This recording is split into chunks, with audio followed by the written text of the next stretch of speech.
welcome you all to this afternoon's meeting of the GCP Joint Assembly and hope that you're all well. My name is Tim Bick, for the benefit of those from outside the Assembly, and I'm its chair. I'd like to welcome people who are joining from the public and press, who are watching on the live stream or via the GCP's YouTube channel. Due to government guidance on social distancing, this meeting is being held remotely in accordance with the provisions set out, and this is the bureaucratic bit, in the Local Authorities and Police and Crime Panel Coronavirus Flexibility of Local Authority and Police and Crime Panel Meetings, England and Wales Regulations 2020, and with the GCP's own virtual meeting protocol. Minutes of the meeting will be produced in the usual way, and a recording of the meeting will be available to view afterwards on YouTube. I'd ask for everyone's patience if we do run into technical problems, and if that occurs, I will declare an adjournment while the fault is addressed, and the public broadcast would be paused in that event. If it's not possible to address the fault, the meeting may have to be abandoned until such time as it can be reconvened, but let's hope that that isn't going to happen. I am going to, at around 3:30, if we aren't in striking distance of the end of the meeting, at that point, I will suggest how we could logically take a short break when we get up to 3:30. So with those preliminaries, can we have apologies for absence under item 1, please? Thank you, Chair. We've had apologies from Andy Williams, and Councillor Kavanagh was having difficulties. Sorry, we have one from Andy Williams. Correct, and Councillor Kavanagh as well is having issues with connecting. Okay, thank you. And then our second item is about membership of the Joint Assembly, and I have to report there that we sadly have 2 vacancies on the body, which follow the resignations of Joe Sainsbury and John Wells. Joe Sainsbury from the Business and Employers constituency, and Dr. John Wells from the University Education constituency. The university is in the process of confirming replacements. I think I'm wrong about that. They're both the responsibility of the university, which is trying to confirm replacements, but that'll need to be endorsed by a board meeting before they could come along here. So we are without anyone for those 2 seats today. I think it's appropriate that on your behalf, I thank both of those members of the Assembly, and I hope you would all endorse that. Thank you. And going then to item 3, are there any declarations of interest from any members in relation to today's meeting? Christopher. Thank you. I should declare an interest in item 7 as a resident of the Swaffhams, so it impacts me directly, but more particularly in relation to item 9, the Cambridge Eastern Access Project, as I am employed on a day-to-day basis by Marshall of Cambridge, heavily involved with some of the developments referenced in the papers. Thank you, Christopher. Does that classify as a disclosable pecuniary interest, that last one?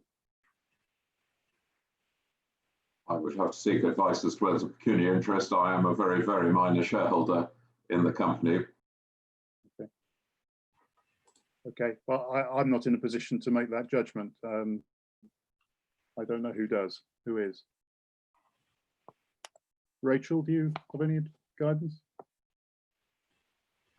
So, sorry, Chair. I don't actually. I'll seek some advice before we get to that item, and then be able to advise Christopher at that item, if that's okay. Okay, but I'm sure that the living in the Swaffhams doesn't disqualify you from participating in the discussion, because we all live somewhere in the area. So thank you very much. And if anyone else has a declaration of interest that they need to make, they should do so at the start of the item concerned, if they... Chair, can I just come in? It's not actually about a declaration of interest, it's about on page 2 of the documents. Nikki Massey is included as a member of the GCP Assembly. Mike Sargent is her replacement. And so I think we just need to probably tidy that bit up. So forgive me. Yes, I didn't mistake the two, but I hadn't noticed the paper. Sorry, Mike. No, it's fine. Thank you. Okay, so I think, have we dealt with interests? Anyone need to say anything more about that yet? No. Let's go to item 4 then. And so you can see what our target is when you look at the minutes of the last meeting, because you can see how long the last one went on, which was a very long time, from 2 o'clock till 20 to 8. I don't think there's a need for that to occur this afternoon, he said with some trepidation. But what I am going to do is take this page by page. The question here is about accuracy of the minutes. You know, we don't have a matters arising item, so this isn't about speeches to replay previous debates. So on page 3, 4, Heather Williams. Thank you, Chairman. Could you just clarify, because I indicated in the chat function that I wish to speak on the minutes, is that your preferred method of us notifying or waving or something? Because I don't have a hand function. Now, Mike Davey as Vice Chair is collecting speakers. Mike, do you want to? Is the chat okay? Yeah, the chat's fine. Do you have a raise hand? You said you don't have a raise hand function. It's not. I've not been given. I'm not approved with enough access to do that. I'm afraid on what I've been sent. I will look for you waving then. I think that's probably the easiest. Waving, or I will put it in the chat. That's how we do it. But on the minutes. That's fine. If you put it in the chat, that'd be great. Okay. And on the minutes on page 4, just for clarity. On the election of chairperson, it said express thanks to councillors Massey and Williams. As there was 2 of us, could we have that? That was John Williams and not myself, just for clarification of the minutes, please. Okay, I'm sure that's agreed. Page 5, 6, 7, 8, 9, 10, 11, 12, 13, 14, 15, 16, 17, 18, 19, 20, 21, 22, and then the questions 23, 24, 25, 26, 27, 28, 29, 30, 31, 32, 33, 34, 35. Okay, exercise in counting. So with the amendment that we agreed earlier, is everyone happy that we approve those as the minutes? Thank you. Very good. So we're on to the main business of the meeting. After we've talked about public questions, we had 9 public questions submitted. I'm on item 9. We had on item 5. We had 9 public questions submitted. 4 of those have been accepted under the protocol that we operate because they relate to items on today's agenda. The remaining questions are of a more general nature, or they didn't specifically relate to an item on this agenda, and they're going to get still a written response from the officers. And looking at those, those items and subjects will come up in future meetings. So if they aren't satisfactory, then people can ask their questions also at another time. The 4 questions that we've got all relate to agenda item 7 on Greenways. And so we're going to take them at the start of that agenda item in just a minute. The questions themselves have been published and are available for both members of the Joint Assembly and the public to see already. The questions, except in one case, are going to be read out by the Democratic Services Officer, and we've given the questioners the choice on which they prefer of those two things. Councillor Williams? Thank you, Chairman. I just want to clarify the public questions that I've been able to see, the ones that we've accepted. Will we be seeing the ones and the written responses as Assembly members for the others? Will that be public? Oh yes, I think it will be public because I think we put that together with the minutes, don't we, next time, Rachel? It's just on the public question bit. Obviously, for this meeting, we've got the 4 that are being asked. Yeah. Thank you, Chairman. We'll make those available to members of the Assembly, yeah. Okay, so item 6, petitions, we don't have any. And then we come to the first item of substantive business, which is item 7 on the Greenways. And before we get, no, we'll take the public questions before we ask for discussion on the report. So we've got these 4 questions all on this area, and I think the first one is being asked in person by Jim Chisholm. Are you there, Jim? Yes, I'm here. Can you hear me? I can hear you, and everyone else is nodding, so that's a yes. Okay, right. Well, over my dead body, not mine, I hope, I must start by saying there's lots of good stuff proposed. In 1995, I first became involved with the development of possible cycleways in Cambridgeshire through Sustrans and the sterling work of Nigel Brigham. I have some of those papers here.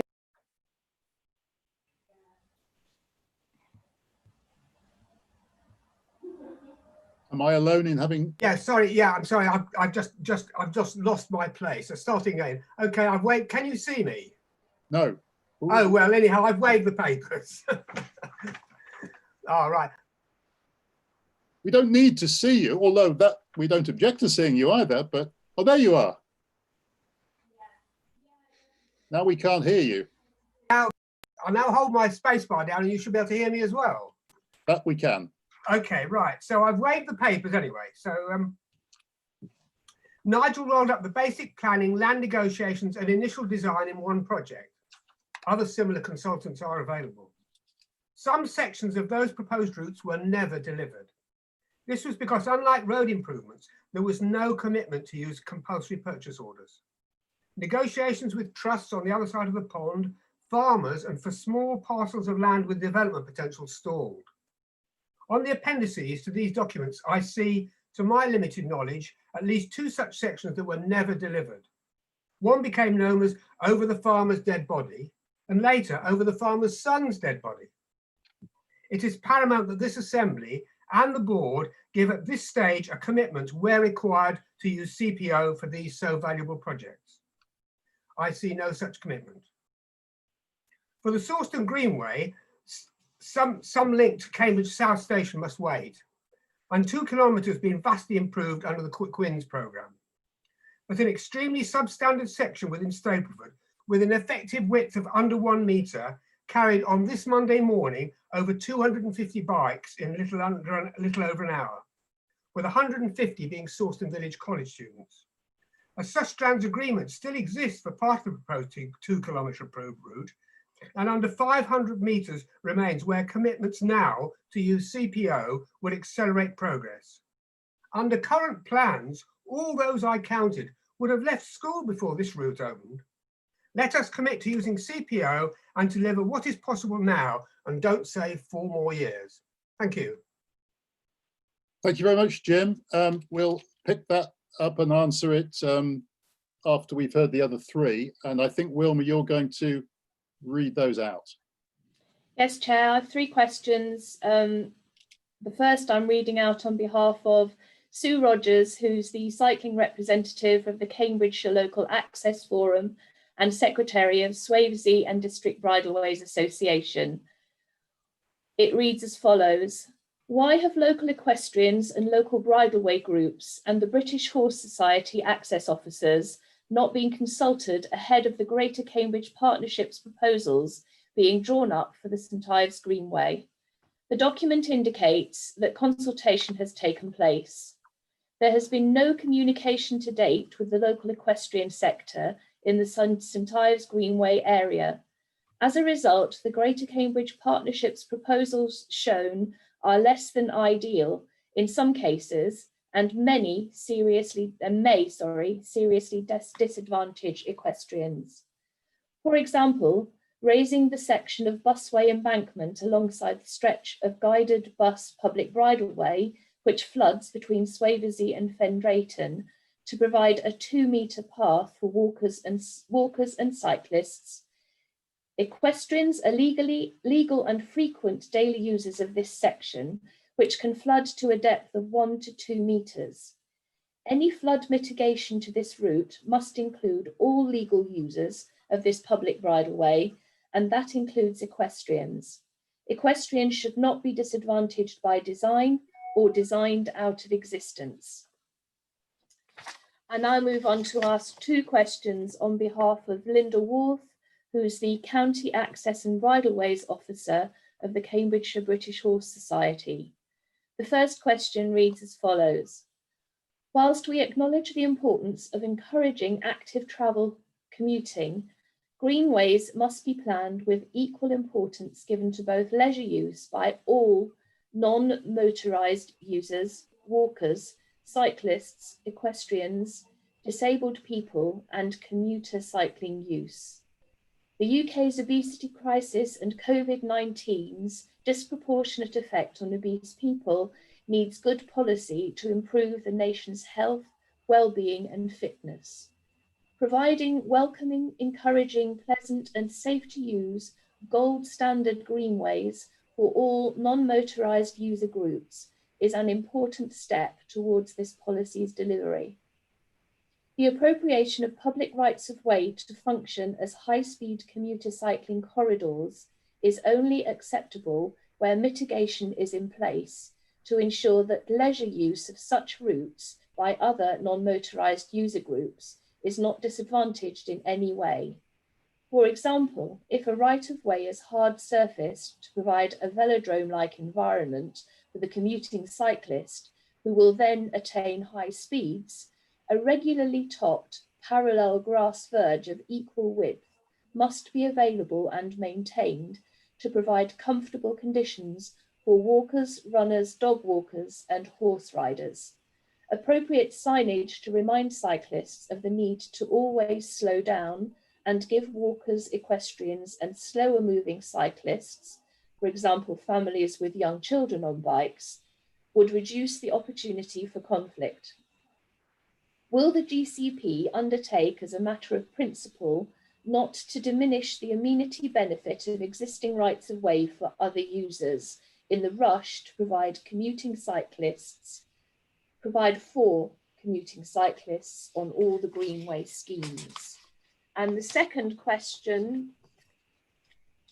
being read on behalf of Linda is, traffic calming schemes in Barton Village must include provision for horse riders. The quick win path on the Comberton Road, where Barton Parish Council has recorded speed in excess of 90 miles an hour, did not include horse riders.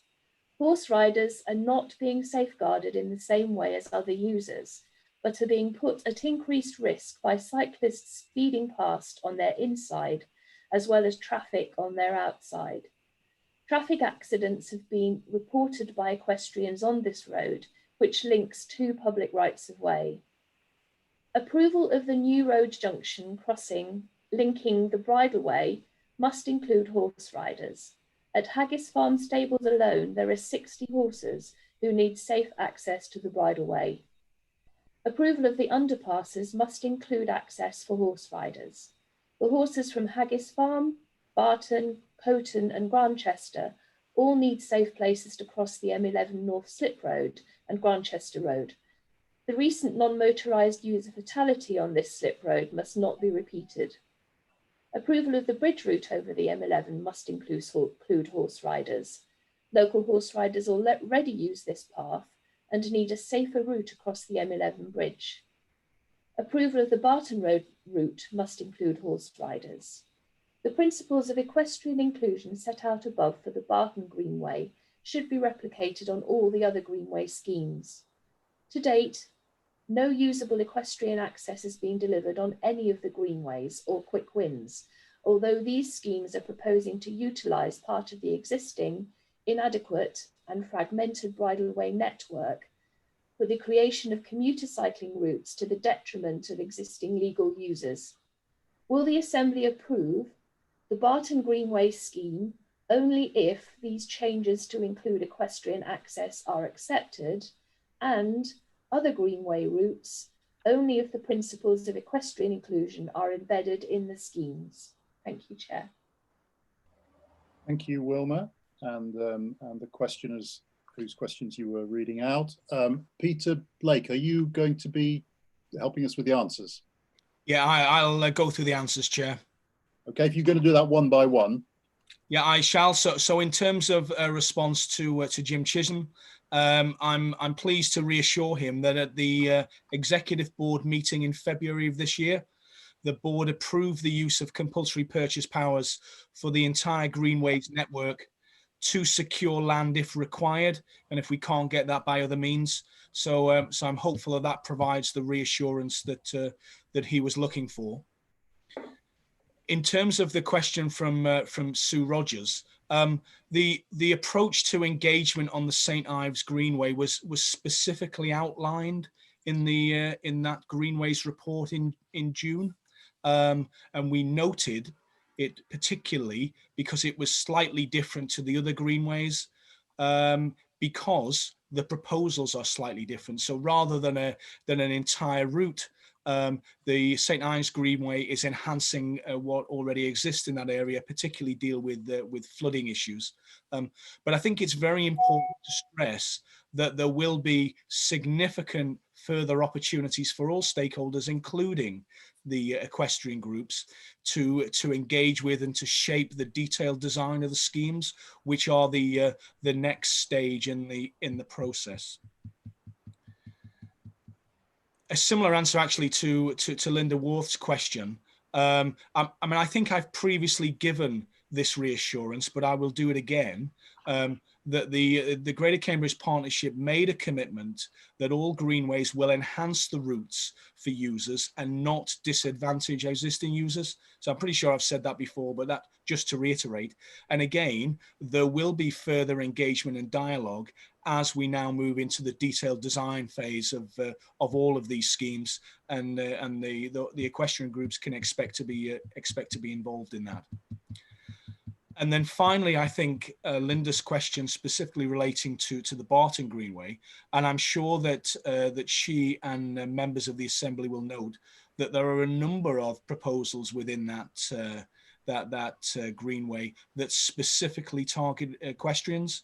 So in terms of the new road junction, in terms of the underpasses, and in terms of the bridge over the M11, we are looking to include equestrians in that in the design of the scheme. But again, the same caveat, further work will be taking place, and we'll be sitting down with the equestrian groups and other key stakeholders as we design those schemes. I hope that's helpful, Chair. Thank you very much, Peter. That's great. And we now move on perhaps to you as well for the presentation of the report. Thank you, Chair. So if I can just introduce Grant Weller, who's our cycle lead on this. I'll just run you through the report, and then maybe if there's any sort of detailed questions, then Grant could step in and help me out. So as the Assembly will be aware, this is the latest in the series of Greenways papers. We are doing 5 Greenways this time rather than the usual 3, and that's purely to speed up the process. So we're looking at Greenways for Barton, Bottisham, Horningsea, Sawston and the Swaffhams. The papers report on the outcome of the public consultation to date, the outline recommendations for each of the Greenways, and will ultimately seek approval for us to move to the detailed design and land assembly stage. Pardon me. As with all of the Greenway schemes, the final proposals will come back to you and the board later next year when we've gone through that detailed design process. So just in terms of some of the details, page 39, paragraph 4, talks you through the Barton Greenway proposals. Page 41, paragraph 5 is the Bottingham, Horningsea and Swathams.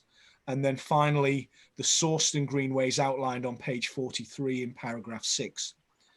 And just a final comment, if I may, Chair, and I've said this at each time I've presented the Greenways papers, that whilst there is a timeline attached to the Greenways proposals, we will seek every opportunity to reduce delivery times so we get on the site and we deliver these schemes as quickly as we reasonably can. So happy to leave it there, Chair, and then Grant and I will take any questions. Okay, thank you very much indeed.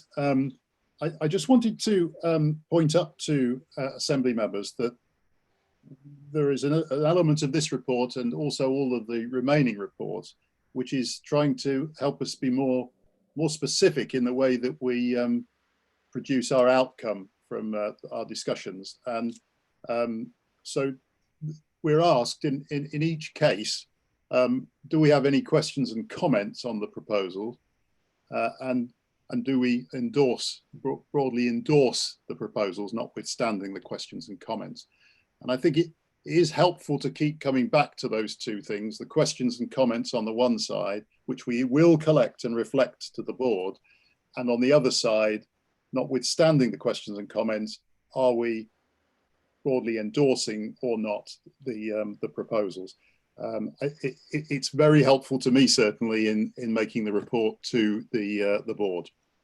So what I'm going to do in relation to the discussion on this is I'm going to cut the discussion into hopefully little pieces. First of all, asking for questions and comments in relation to the Greenways in general, and I believe there are a number of those questions and comments. And then I'm going to go specific and call each of the projects and ask if there are any comments in relation to that. And if while you're speaking, you could indicate whether you're speaking from the position of broadly endorsing what is on the table here, it would be very helpful because it's going to then avoid the need for a kind of complex voting procedure at the end. So let's take first of all contributions in relation to the Greenways schemes collectively, the general comments and questions. Do we have any of those? I see Eileen Wilson.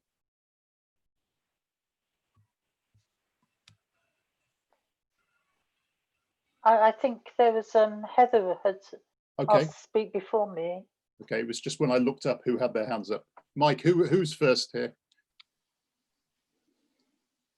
Can't hear you. Eileen first, then Heather. Okay, thank you. I don't think I purposely raised my hand, so that may be a glitch there. So you can go straight to Eileen. It was the other Heather, but oh, sorry. Heather, Heather's W. Right.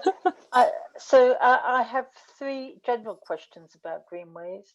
The first is what provision is being made for future and ongoing maintenance of the Greenways? There's so many cycle paths that fall into disrepair and become overgrown, and cyclists stop using them, so they go on road, and this causes conflict with motorists. So I'd like to be reassured that there'd be some sort of ongoing maintenance program for them and a responsible organisation. My second question is about the compulsory purchase orders. And although it's not part of the discussion today, the route between Oakington and Cottenham has been held up. It's part of the St Ives Greenway. It's been held up quite a long time by negotiations with landowners. So would these CPOs also apply in that case if negotiations were held up even more? My final question is, will the Greenway quick wins, are they compatible with the other improvements or introductions announced by the County Council post-COVID? Thank you. Thanks, Eileen. And you speaking from a position of being broadly?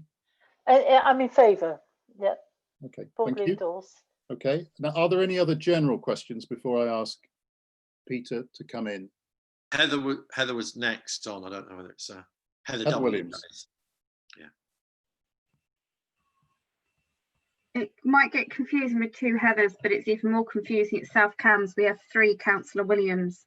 So that makes minutes quite a challenge for our poor suffering Democratic Service guys. So mine's a general, I think on general principle, the Greenways I think have been probably one of the least contentious issues, because I think broadly there is consensus that everybody wants to support people not using vehicles for numerous environmental health benefits, and making it a safer way for people to travel by alternative methods. I just want to clarify something on a response to one of the public questions on page 39, 2.4. It says about the money and the early engagement and public consultation to determine the route, extent, form and associated links. And it said that work's now been completed. So just wanted to have a bit more clarification. Peter, in your response, you said that there's going to be further consultation. So I think it'd be good to know how that's, a bit more detail about how that's actually going to function. Because I can understand how people reading that paragraph may feel that, that bit's done and complete. And I do think it is a valid point, though, that any non-motor transport, what we would not want to do is prevent people or put people off using the ways that they're currently using the existing facilities. So that is a bit concerning if we're possibly going to be doing something that's going to deter people from horse riding or doing things on that route. So trying to conclude that is, what exact other ways of the consultations will they get to have input, and how are we going to make sure that this is a good thing to be doing, but how do we make sure we do it because while taking people with us? Because if we don't, we have resistance, then I don't think it's going to, in the communities, actually achieve what we want it to do, which is to encourage more people onto it. Hopefully that was succinct enough for you, Chairman. It was fine by me. Any other questions of a general nature? I've got one, but I think Heather Richards want to come in? Did you want to ask a question, Heather? No, I had no general questions here. Okay. Mine, Tim, is quite, I think I'm the only other one, so if I can come in. It echoes back to Jim's first question. Bearing in mind the timescales, it does feel an awful long way away, 4 years before it's actually finished. If I understand the last page on the document. So if Peter could identify ways, if there are ways of speeding up, and if there aren't, then it's how do we communicate the fact that it takes that length of time to deliver against something that would be, I think, welcomed broadly by most folk. Okay, thank you very much. Thank you very much, Mike. So I think at that point, I'm going to go to Peter for some answers on those points, and then we'll go on to the any detailed questions on particular schemes. Thank you, Chair. So picking up on the timescale point that I think Councillor Davey and Councillor Wilson both raised, 2024-25 feels like a long time away, but if we are required to access land through a compulsory purchase order process, that process of itself is going to take some 18 months or so. If, in terms of speeding things up, if we can access land by agreement, then clearly we've taken 18 months out of the timescale. And that's what we'll be seeking to do. But just to reassure Councillor Wilson, the CPO will apply to all greenways. So if we need and we can't reach agreement with the landowner, we will seek to secure through a CPO process for all of them. But in many respects, it's the land acquisition that drives the timetable that's contained in the end of the report. And therefore, if we can unpick that, or we can do that in a non sort of adversarial judicial way, then that will reduce our delivery times, considerably. In terms of the point Councillor Wilson raises around maintenance, very good point, and I think that's been raised on a number of other projects that we're considering, and maintenance is factored in terms of the design and the quality of the materials we're using, but also we are looking with the County Council to agree commuted sums, so maintenance regimes are agreed when these things are put in place, so they will be held to a standard. And they won't simply degrade over a period of time, and those discussions with the County Council continue. And then in a similar vein, work with the County Council and whether the quick wins and the Greenways sit with the work the county is doing in terms of response to COVID. Well, I certainly hope so, because we're working very closely with colleagues at the County Council, and indeed Assembly members may recall that they've asked us to deliver some of their COVID response measures, asked us to do it on their behalf. So we're very much looking, and with Grant and his team, making sure that all of these various schemes complement each other rather than they appear contradictory or otherwise. I think that the question from Councillor Williams is an important one, and there's an important differential in terms of the work and the engagement we've done to date and what will happen next. So what we've done to date is broadly, what are the routes and the big options that we need to take forward? And I think you're very right in saying there's been a deal of consensus over that in terms of people are supporting it. What they are going to want to understand and get involved with, which is the next stage of engagement, is around that detailed design. And so if we use the equestrian as an example to some of those issues, how much and how far can we include equestrians in terms of developing the routes really is going to be a design issue when we sit down with them, but also we sit down with landowners or we sit down with road safety experts and making sure that we manage that effectively. What we have said is there won't be any degradation for current users. So what I can't sit here and guarantee to you now is that every element of our enhancements will benefit every potential user, because we need to go through that design work, but we certainly will not be impeding current users of the route. And I think, just to emphasize the point I made earlier, that's why the Greenways will come back to you once we've gone through that design phase, so that you are reassured that we've done all we can to try and incorporate and take account of the various different views that are out there. Hopefully that's picked things up, Chair. Thank you very much, Peter.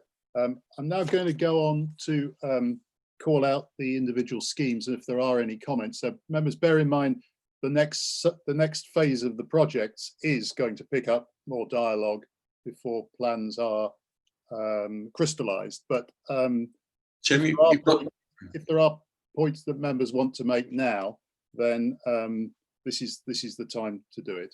Tim, you've got Helen, Valentine and Lucy wanted to speak. On general points? I think Lucy's with regards to Barton. Helen, I'm not sure. Yes, mine's a general point. Go ahead, Helen. And it was, I am supportive of all of these schemes and impatient to get on with them, which is why I've got a question really about the land purchase and whether we've already started talking to potential landowners who might need to give us some of their land, or are we waiting until the detailed design stage? Because that does seem like a step that could be slowing things down or could speed things up. Okay, thank you. Peter? A quick response, Chair. Yes, we are already in discussions with them. And I think as Councillor Wilson sort of brought to life earlier on, some of the conversations have already been going on for a period of time, whether they related to the quick wins work or indeed other projects that the County Council has looked at previously. So we are in discussions and we want to get through the land acquisition piece as quickly as we reasonably can, because that is the driver for the timescale for delivery. Okay, thank you. I'll make my next bid to go on to the detailed comments. So look, don't feel compelled to say everything there is to say about these, because there is this further process, but it's obviously open to members to say anything that in their judgment needs to be surfaced now. So I think Lucy Netzinger, I'm on to Barton first of all. So comments relating to Barton, Lucy wants to make one. Thank you. I'm just going to say a couple of very quick, brief, general things. First of all, very supportive of the schemes overall. Very keen that we should see them brought in as quickly as possible. I think it's really clear that these are absolutely the things that we need the most at the moment. So the quicker we can get, even if we can't get the whole scheme done quickly, if we can get bits of them done quickly, that would be helpful. Although the whole scheme obviously is that they work as a scheme. Second general point is it's interesting that so many of the questions today were from horse riders, and that's obviously a group that we will need to make sure that we are consulting with quite carefully on the detailed plans for them, because many of these schemes are using bridleways which are much used and much valued by horse riders, and it's bridleways are a scarce resource, so we do need to be making sure that we're keeping that very much in consideration. So thank you to Peter for his reassurance on that. The final thing that I wanted to say, which is much more detailed, and which is something that I'm going to talk about a specific section of the Barton scheme, but I think applies to quite a number of schemes in different ways. The Barton scheme, so first of all, I'm really pleased to see that the Barton scheme isn't just coming in on the main road down Barton Road and with the main route over the M11, although that's obviously a very desirable route and much needed. I am really pleased that you were also looking at the Balk route and the sections that connect with Grantchester and that will connect to different parts of the city. I think that's really helpful. However, the section of the path that goes from along the Balk path that joins up with Grantchester Road, once it arrives at Grantchester Road, it just stops. And actually that section of Grantchester Road that runs from where the Balk path arrives into Newnham is extremely dangerous for cyclists. And it's no good building a wonderful cycle route that then hits an extremely dangerous road. So I'm looking for some reassurance that when we are building these wonderful schemes, as they get into Cambridge, we also need to look at the roads that they arrive at and make sure that we're doing appropriate work on those roads to make sure that they are also safe for cyclists, because that bit of Grantchester Road really isn't at the moment. Thank you. Thanks, Lucy. Any other points on the Barton scheme? Okay. I raised my hand in the. Okay. Yeah, Ian's got his hand up. I wasn't sure if it was about Barton, Ian, sorry. It was, yeah, it was. Go ahead, Ian. Thanks, Chair. Yeah, so broadly, just to get it out of the way, as I think all of us sort of welcome all the Greenways, I think it's really fantastic to see as we've seen more of these, the network start to come together and see the links in this one with the Comberton Greenway, and also reference to the Haslingfield Greenway that will come forward at the next assembly.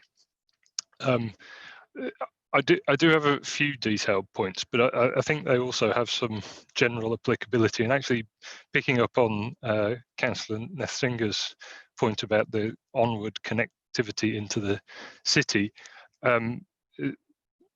members of the Assembly may have noticed an article or a piece of analysis that appeared in the Times a couple of weeks ago, that the A603 within Cambridge is actually the most dangerous road for cyclists in the country, according to their analysis. And as Councillor Nethinger pointed out, it's no good having the nice greenway into the city if you're then hitting very dangerous roads that haven't had the improvements on. And I'm thinking particularly, I don't know if it's this particular location, but places like where Fen Causeway and Trumpington Road and Lensfield Road come together are extremely unpleasant points for cyclists, and it's discouraging from people coming from further out. So although I understand that they're not necessarily part of this, that improving that won't necessarily be part of the Greenways scheme, I think we do need to think about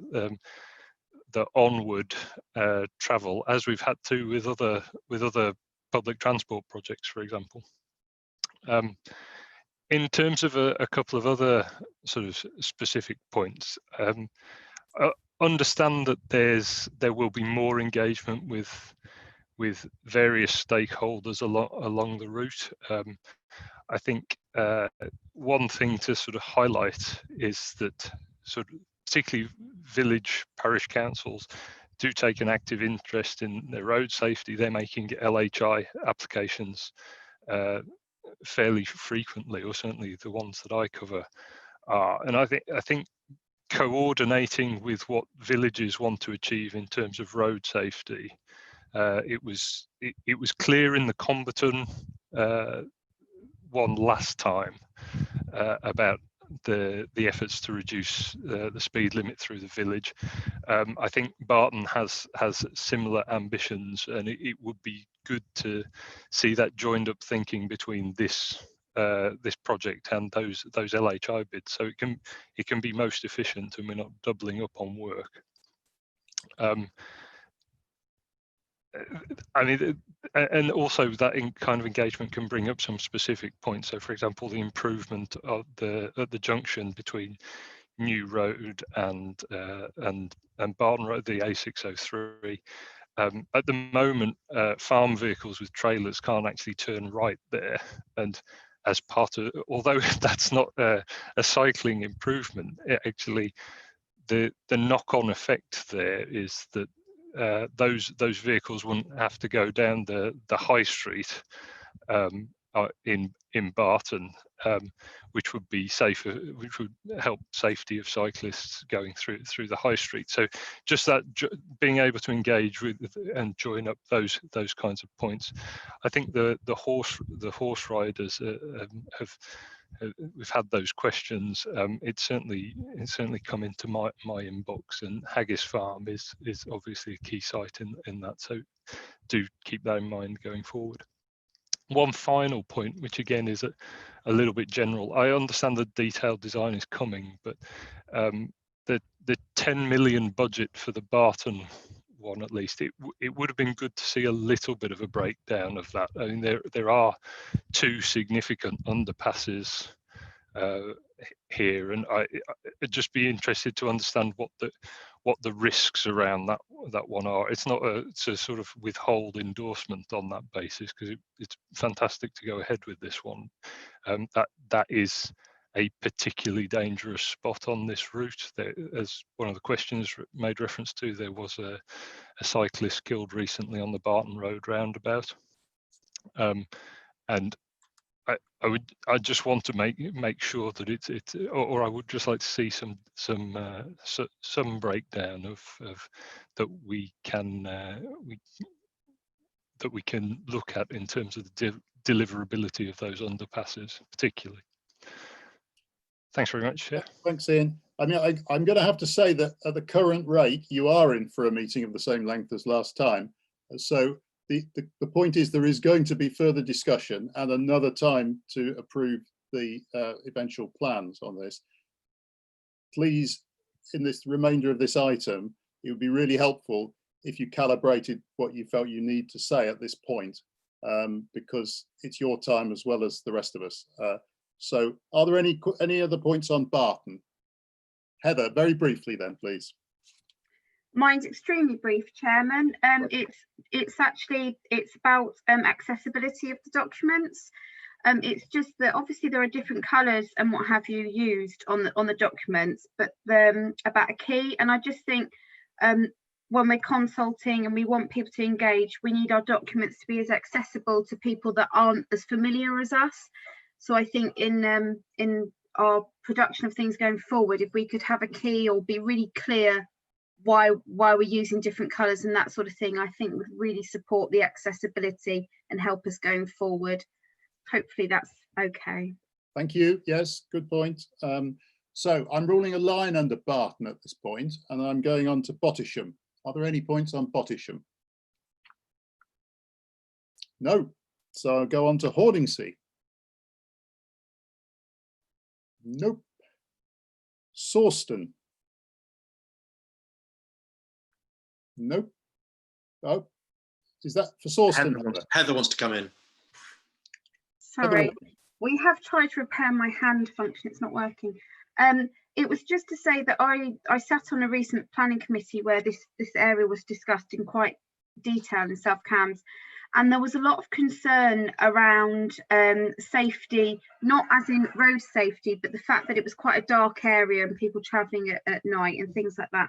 So just like officers to bear that in mind in their consultation response about how we can give people confidence to use that section, given that it's, you know, away from roads and where there's a lot of people. Just as taking into consideration. Okay, so if that's all the points of a detailed nature, I'm going to close the debate at that point. Sorry, Tim, are you going to take the Swaffhams? Sorry, Swaffhams. I have just oddly enough, I have a question on the Swaffhams. It's to do with all three of them. It goes back to Peter's point about the CPOs. I can't see any need for CPOs on any of those three proposals. They look like extensions or widenings of existing. The reason I know this is because I used to live in Load, so I've used that, and I can't quite spot any CPOs. I suppose the question is, I don't know if it's general or specific, if that one doesn't need CPOs, can that move forward more quickly? Okay, now I'm going to rule a line under the detailed points and close the debate and ask for Peter to take us through anything that needs answering that has been raised. I suppose just a couple of comments, Chair. So picking up on the Swaffhams, if we don't need CPOs, we will be able to deliver the schemes quicker. It's that simple. But what we can't do is negotiate with a landowner for 2 years and then decide we're not going to get anywhere and we start a CPO process, because that's a 3.5 year delay and we don't need to get there. In terms of the points from Councillor Netzinger and Councillor Solomon around onward movement and connections, I think they are well made. And we need to do all we can for that. You will not be surprised, those of you that heard me before say, I am though always conscious of scope creep on projects. So we need to be absolutely clear what's within the bailiwick of Greenways and what are we liaising or working with partners for to try and make things a bit better, but not within this scheme delivery. And then I think the final point from Councillor Solomon is an important point around the budget.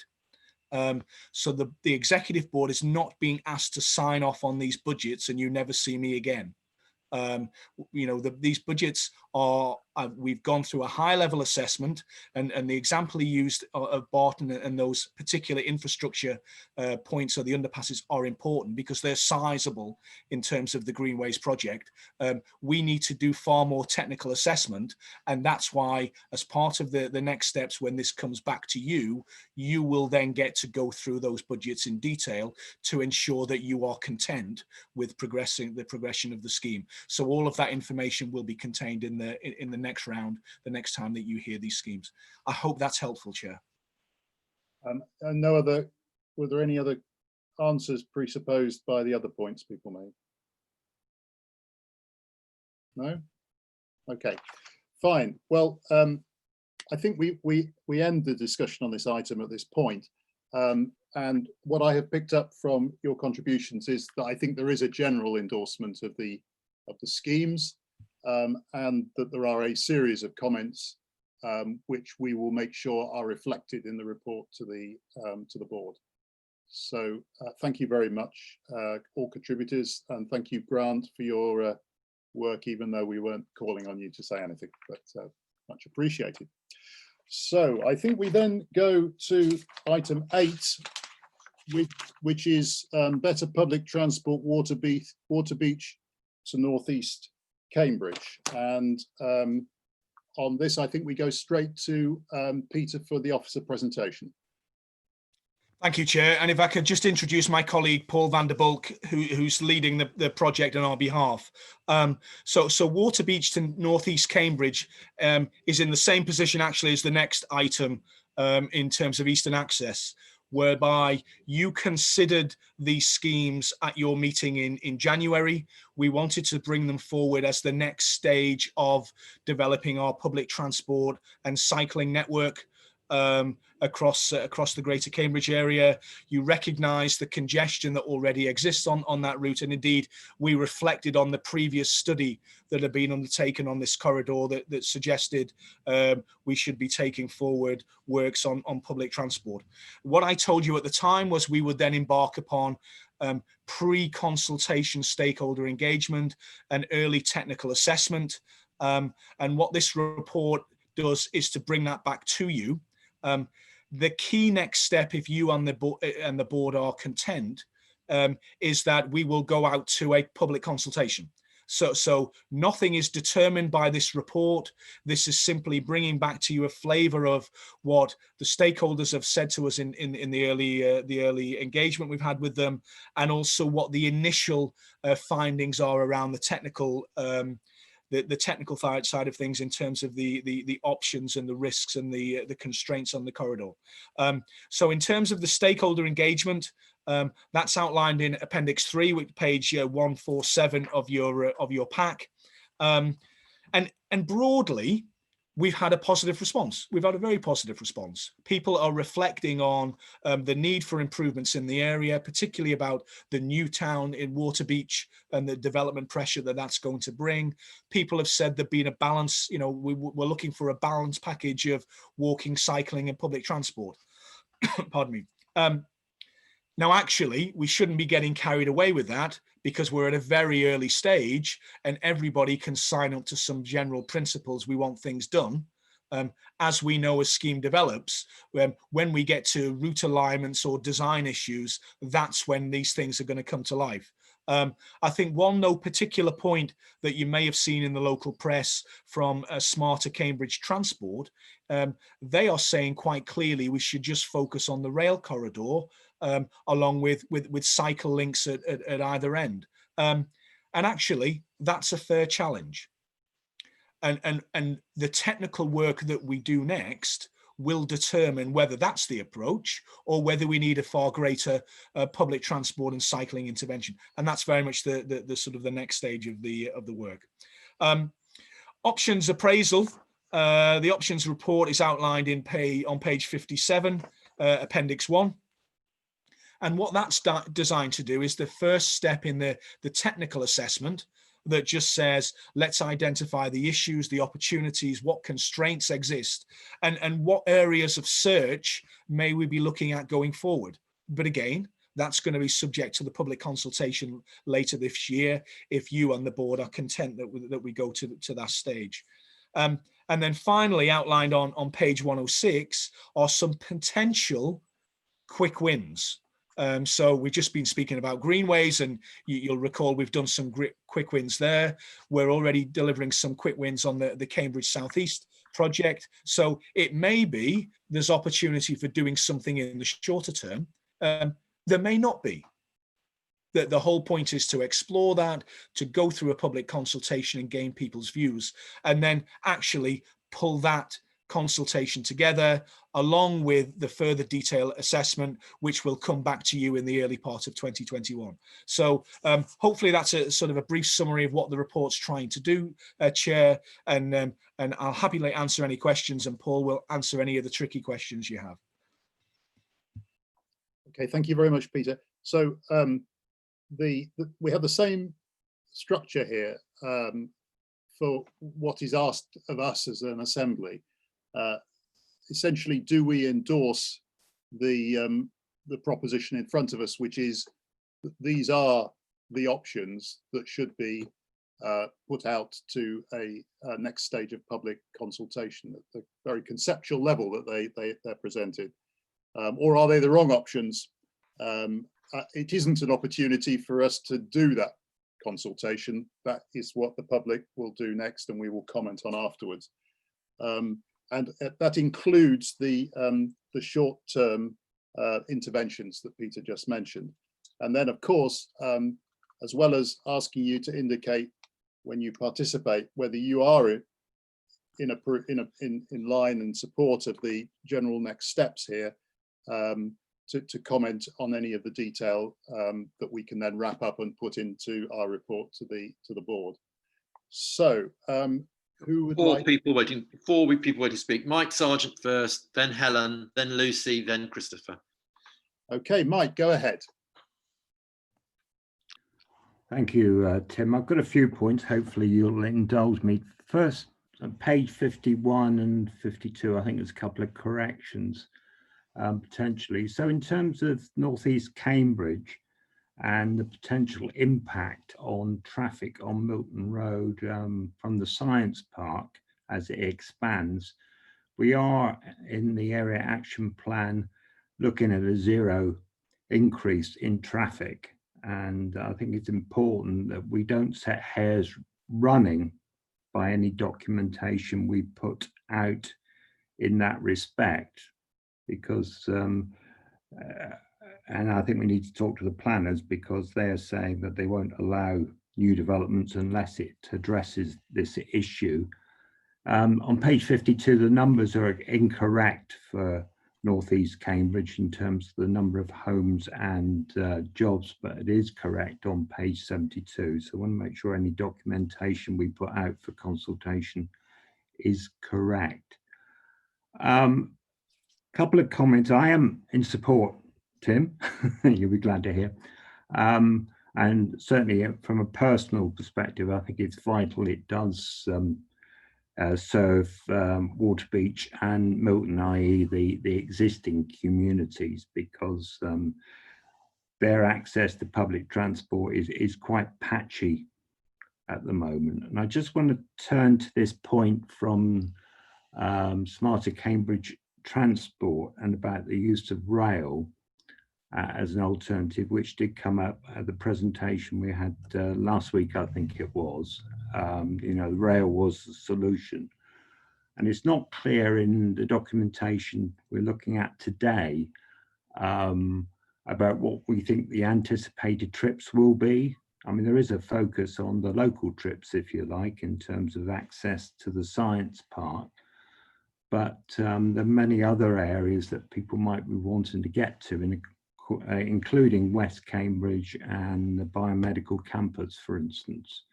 So I think it is vital that we have information on that to judge some of the approaches. I know this is meant to be very much the short trip, if you like, from Waterbeach to North East Cambridge, in effect, where it will connect to the rest of the networks as we develop them.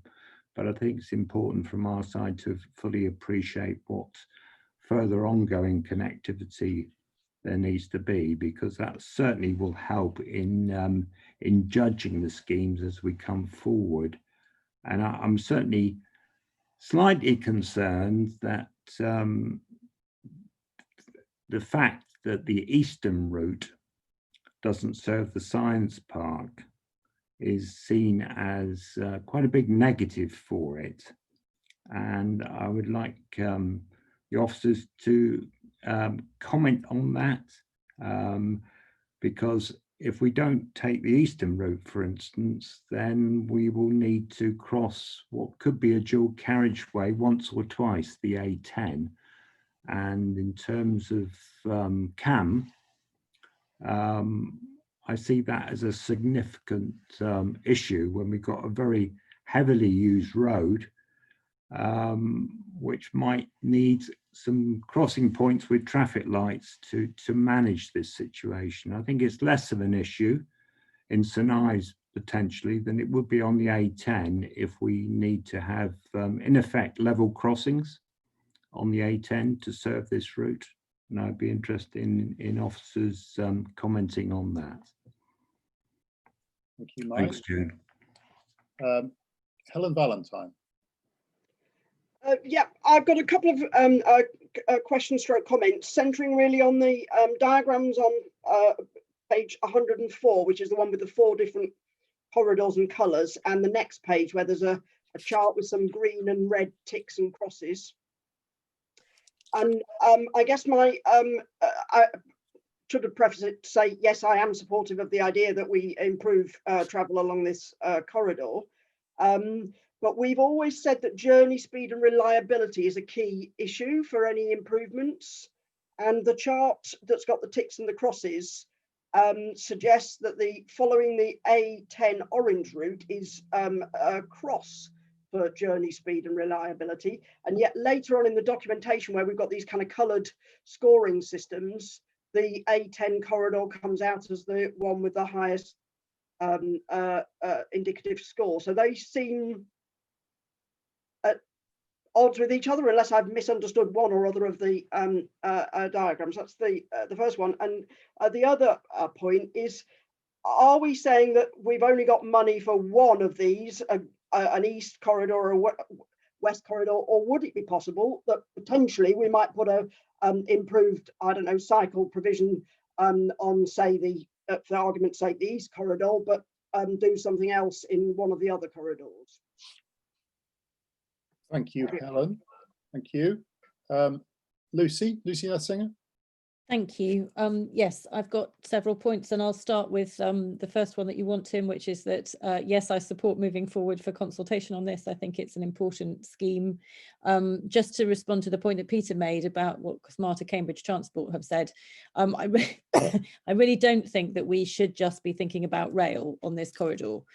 I think that the trains on that route are already pretty congested, and improving rail is very slow. I think we absolutely need to be looking at additional capacity, which brings me on to the next point, which echoes what Mike was saying about thinking beyond linear routes, that actually when you're looking at this, this particular connection, while I take your point about not seeing kind of project creep, it is important when we're planning these projects to think about the connectivity that they have with other projects, and the other connections that you will make and that other people might make about onward journeys, and that not all journeys are going to be from Waterbeach to Cambridge North Station. So looking at the routes on page 104, for example, if you take either the green route or the yellow route, they join up. You can then end up with a transport hub sort of at that goes out beyond on the current guided busway, where there would be possibilities for people to connect with buses going to other places. And I think that that's a valuable thing to consider, that actually people might be wanting to go from Cambridge North Station to or from Waterbeach, not to Cambridge North Station, but to West Cambridge, or from Waterbeach to St Ives, that actually not all of the connections will necessarily be on that initial linear route that you're thinking about, and that should be something that we're considering when we're doing these consultations, looking at the routes people take, which aren't necessarily the route that you're planning. And then the second point I wanted to make was about how this consultation will tie in with the very large number of other consultations that are going on in the same area at around this time. And the most obvious one of those is the one for the sewage works relocation, which is part of the North East Anglia Cambridge plan. Two of these routes would have serious connections with some of those potential sites for the sewage works. So my question really is, how do the timescales for this consultation tie in with the with those other, well, that particular, the sewage works consultation in particular, but the other A10 work that's going on at the same time, and how are we tying these pieces of work together? Thank you. Thanks, Lucy. Christopher Walkinshaw. Mine will be very brief, Chair. First, very much in support of this really important programme and a good report, and I look forward to seeing it develop. My 2 points: one, a light-hearted one on page 55. I like the fact that we would require a new crossing of the A1, which seems to be a little bit far away, but that's neither here nor there. We all know what was meant there. My principal point actually is one that Helen made as her final point, which is that this is focusing on public transport connections. Of course, we typically have cycleways and footpaths with them, and taking the western route, of course, would take people a long way out of their way. So I look forward to seeing how that develops and whether there is some scope to include both lots within the same scheme. Thank you. Thank you. Others? Tim, Ian wants to come in, and I'm not sure about Heather and Heather Williams and Eileen. I don't know if they're old requests, or I don't think they are. Eileen and Heather want to come in, as does Ian. Okay. Ian was first, was he? Think not. I think Eileen was first, then Heather, then Ian. Okay. Eileen, would you like to go? Yeah, thank you. I want to talk about these linear routes as well. I'm looking at the diagram on page 67, which shows all the big projects, the key transport projects in Greater Cambridge, and all of them are linear routes going along corridors into Cambridge, and there's very little connectivity across the piece. And I think especially the Waterbeach to Cambridge, the area of study misses out a whole load of villages. It doesn't look at the villages alongside the A10, both to the east, like Horningsea and Fen Ditton, and to the west, like Cottenham, Rampton. They're just sitting there in sort of splendid isolation in between all of these key transport projects. And I think it's very important that we somehow see how this can fit at some point into the Access to Cambridge project, and how people can access from these villages to a decent railway station. I know that it has been said there will be park and ride, but park and ride still demands that people have car ownership and get into their cars. If we're really looking at modal shifts, I think we need to somehow get a picture of the overall pattern of how people can access just a structured transport system where they don't need to go out of their front door and get into their car.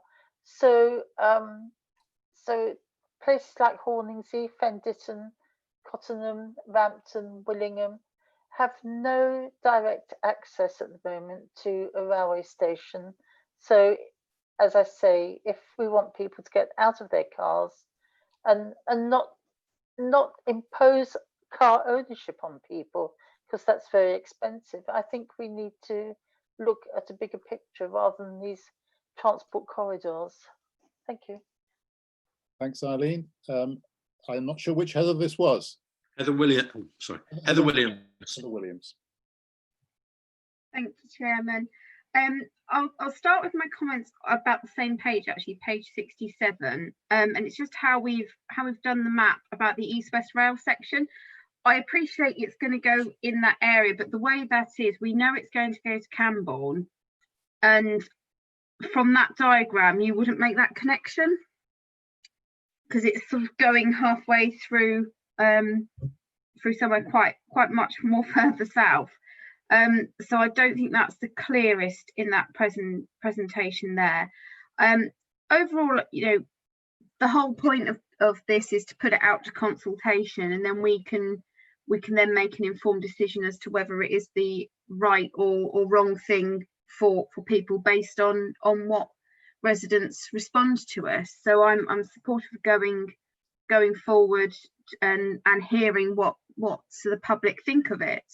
And you know, we'll either come in for some shocking criticism or some shocking praise, one or the other. I'm not sure if I need to declare an interest in that as a member of the planning committee at South Cambs District Council. Obviously, I was determining Waterbeach Newtown and will be determining the next section, so I'm saying that just in case. But on the quick wins situation, I just wanted to check there was an issue which may have been resolved of ransom between the developers in Waterbeach, and whether any of our quick wins will actually are involved in that section of land, because inevitably it will not be a quick win if it's in that ransom strip.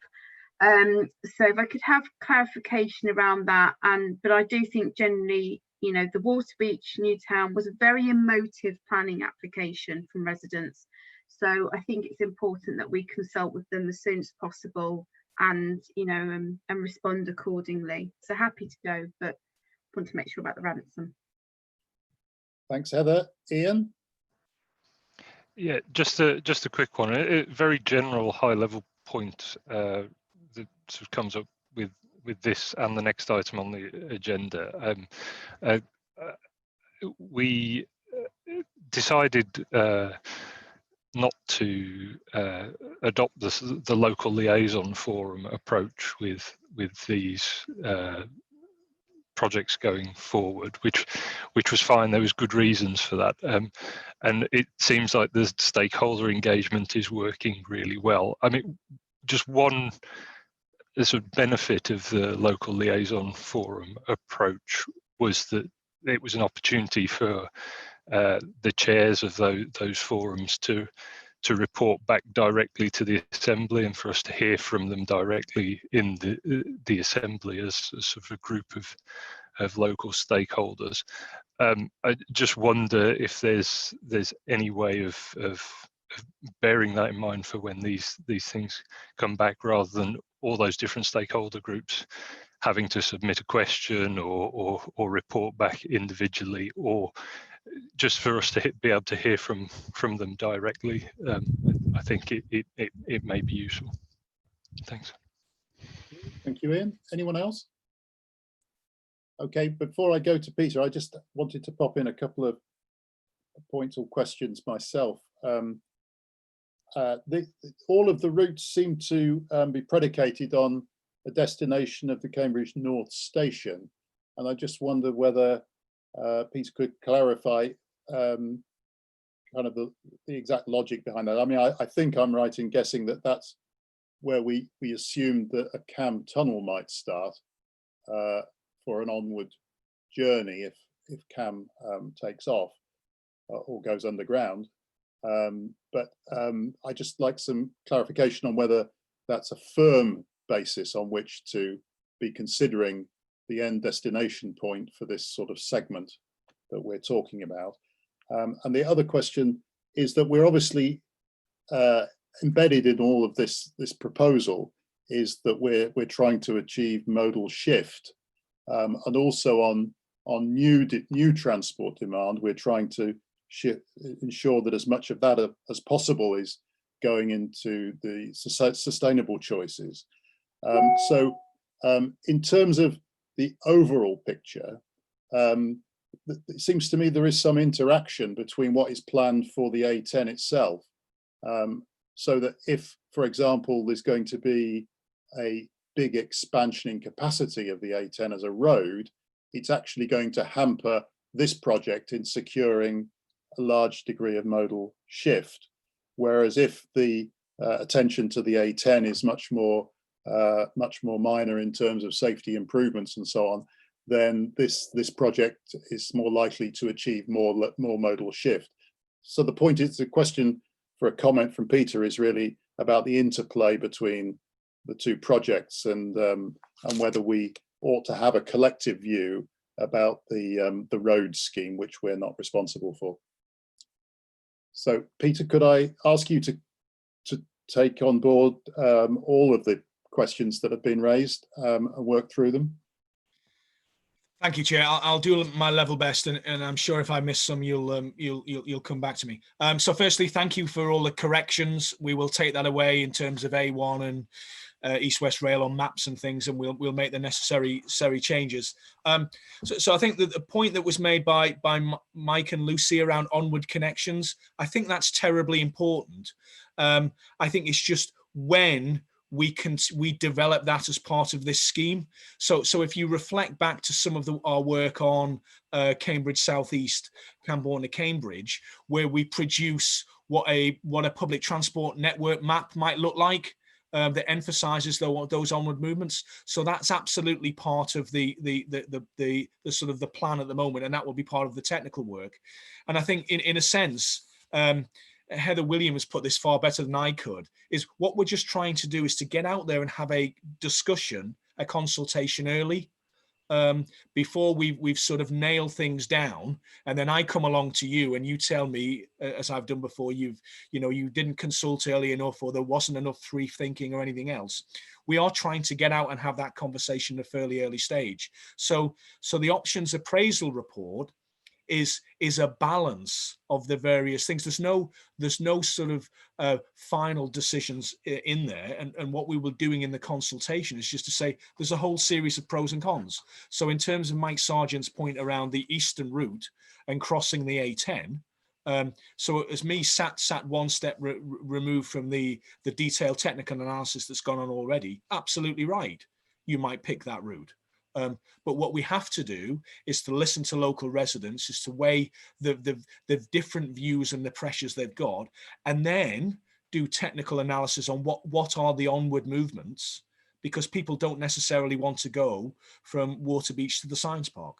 So absolutely right to raise it, and that's something we need to come back to as we develop the proposals. In terms of Helen Valentine's point around alternatives, is it one route or nothing? No, absolutely not. If there are a variety of movements, particularly on the cycle network, for example, and we look at different alignments, that's something that if it comes out of the consultation, we should be considering as part of our response. It might not be. Might not deliver it as part of this scheme. We might look at another scheme. So the example I would use is Madingley Road and the cycle improvements there, where that was strongly recommended by local communities. We saw a business benefit in doing it, so we effectively just put our arms around that as a separate scheme and delivered it on that basis. And I think that we need to be open to that as we do this consultation and scheme development. The point, Lucy, around consultation is very well made. And so if I may, other than to say we are working closely with the local planning authority and others on that, now I'll get you a detailed answer, and I'll write specifically on those consultation points, because I know Tom Bennett, our communications lead, and the team are on it. But I think seeing it in black and white would probably be more helpful as a response, I think, than a more general answer. In terms of the point around Eileen and the sort of the looking at other areas, I suppose this is about how we've tried to develop our package of our strategy of sort of interventions. Some of them are quite hard. Let's build some stuff. So what we might be looking at here is we build something between Waterbeach and various points in northeast Cambridge potentially, but we've also said, I think, in other conversations, that significantly improving public transport provision is something that we need to take forward, because we can't build stuff everywhere. But what we do need to do is to make sure we can facilitate access from local villages to rail stations or to our big business parks and employers and the like. So I think this scheme needs to be read alongside our wider package, and particularly the work around city access, in terms of saying, how do we continue to develop the public transport offer that can make best use of the facilities that we're building. In terms of Heather Williams, we're not relying on either of those two developers in Waterbeach for a quick win, and nor would we in terms of that. And we'll amend the map. Ian's another one. If I can take it away, the idea about getting participation, and I'll come back to you once I've consulted with Rachel and colleagues on what we might be able to do. And I think Tim's 2 points are particularly important in terms of the scheme. So I think we shouldn't be getting hung up on them at the moment on saying the final destination is Cambridge North. I think we should be open, following the consultation and your further deliberations, to say, look, there's an access piece coming in from Waterbeach, and there are a number of key elements, key places in the northeast part of the city. So we've got the rail station, we've got the science park, and we've got the emerging Cambridge Northern Fringe. So what we need to do is we need to get that right in terms of our deliberations, and I think that needs to come out in terms of both this consultation, the points you've raised about onward movements, but also in terms of that further technical analysis to say, where does it make sense to land and finish? I mean, you're right. The sort of the conversations with combined authority at the moment are saying a CAM portal in that vicinity, but I think we just need to be open-minded. As long as we support the CAM scheme and we make sure we can facilitate that, actually there are a number of probably important nodes at the southern end of this corridor we need to be factoring in. And then finally, unless I've missed anything, the A10. The dueling the A10 is an interesting one. So the A10 study, if you cast your minds back 3 or 4 years, essentially said this corridor needs everything you can throw at it. But you need, in terms of sound planning principles, you have to start with public transport improvements, with walking and cycling, use the railway, looking at high quality bus services, and then you move to the dueling. I can reassure you we're in close contact with the combined authority team on this, and they've just produced their strategic case on it. I think the interesting question about traffic and about the interrelationship with our scheme is what traffic crosses into the city environment and what traffic goes A10, A14 somewhere else. And I think that technical work is still ongoing, but it's something we need to be alive to as we go forward. Because actually, if they're building a dual carriageway and simply a lot of traffic is going to trip over into the north of the city, that creates a whole host of challenges that you articulated around, how do we get modal shift? What's what pressure does that, additional pressure does that create on Milton Interchange, on the Cambridge Northeast side?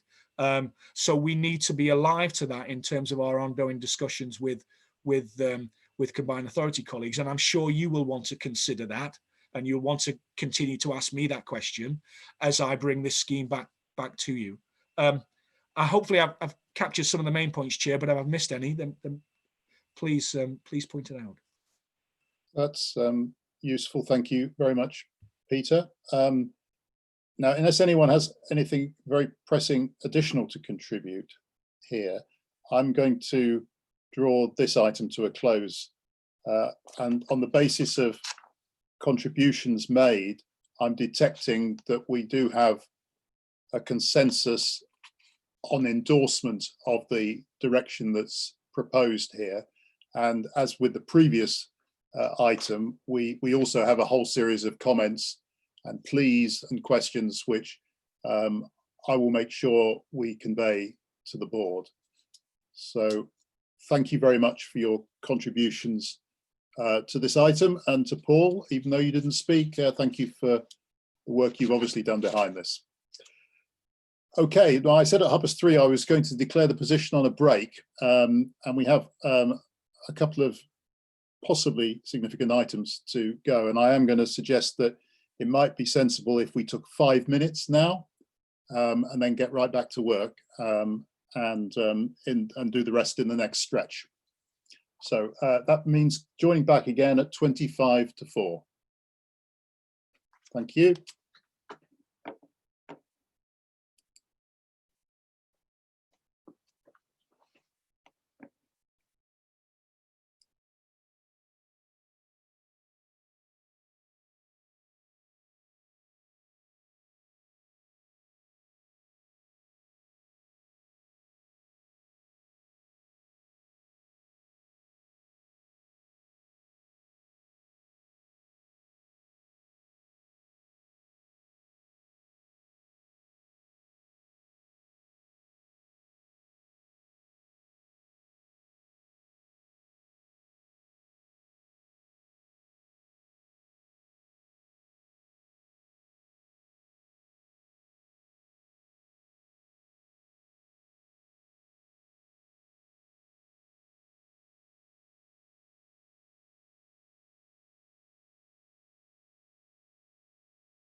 Is everyone back?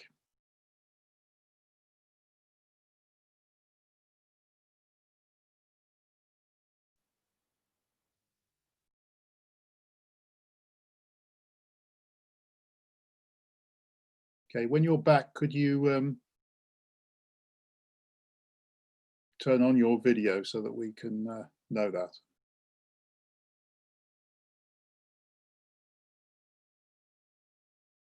Just realised, Tim, they won't know that, of course, that they have to turn on their video if they're not back. Well, they might have left their audio on. You never know. You never know these things. There are so many permutations.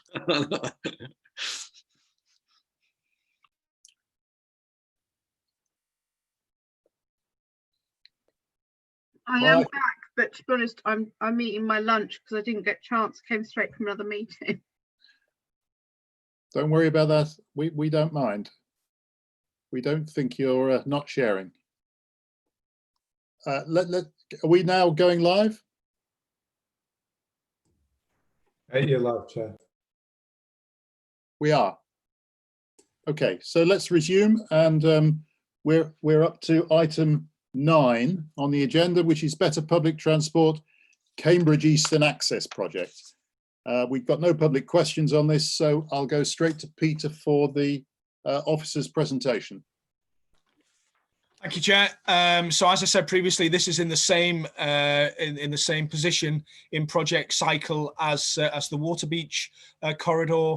You considered at your meeting earlier this year, congested route, significant plan development, and pressure in the area. So the report is broken down in the sort of the same way around stakeholder engagement, initial options, appraisal assessment, and potential short-term measures. And again, this is all with a view to going out to consultation later this year. So just taking those 3 points one at a time. Stakeholder engagement, which is page 209 of your pack, appendix 1.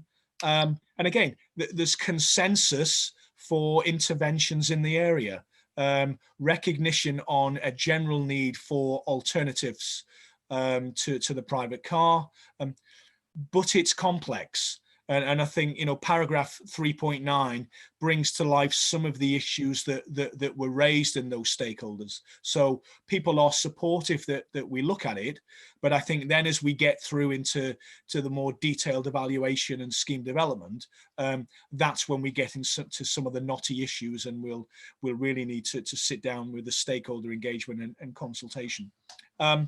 Similarly to Waterbeach, the option appraisal report identifies the issues, the constraints along the corridor, and some of the potential areas for development, and likewise quick wins potentially along Newmarket Road in the short term, but they're things that we want to put into the public domain and have a public consultation on.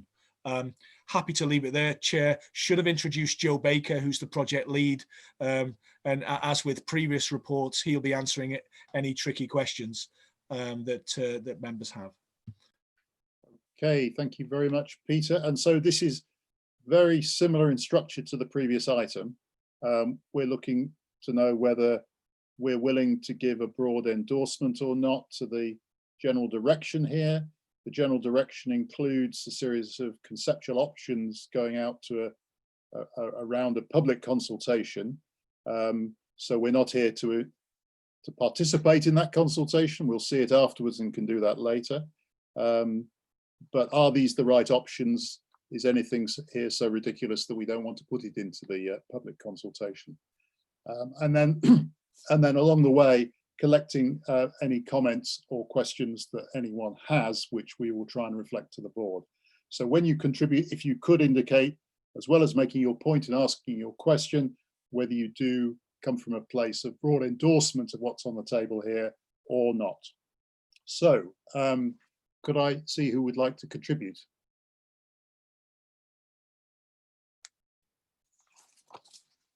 Well, there's a certain shyness of contributors here. I see Heather.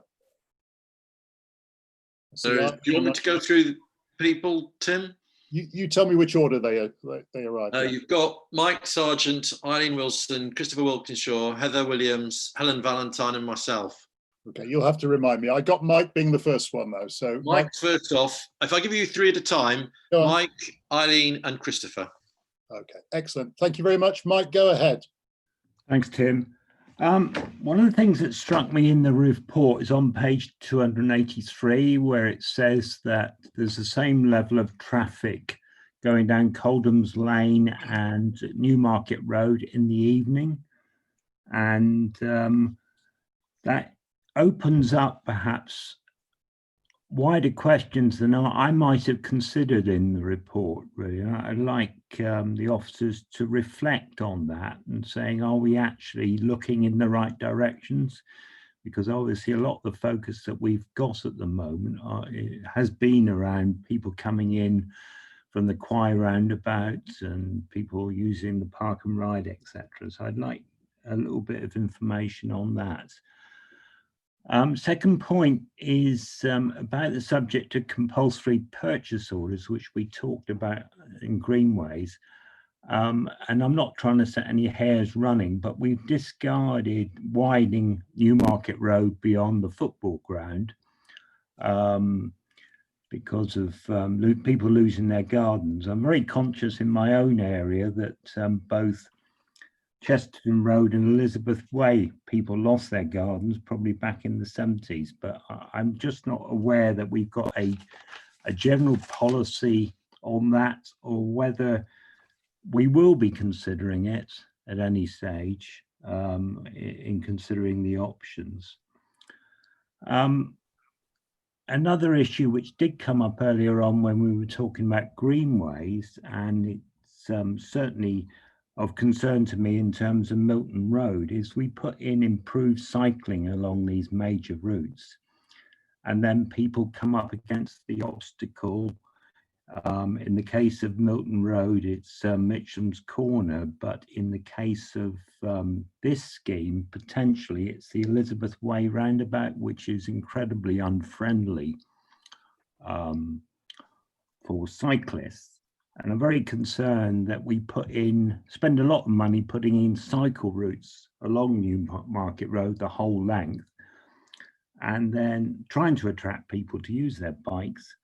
And then first time they cycle, they come against the Elizabeth Way roundabout and say, I'm not going to do that again. So I'd like to understand where we are on this. And finally, on the issue of the rail and the potential for dualling or double tracking the railway line, there's no reference actually to the Cambridge Corridor study that I could see, but that was actually talking about £140 million for 3.5 miles of double tracking, which is well outside of our budget, if you like. Is there a danger that we will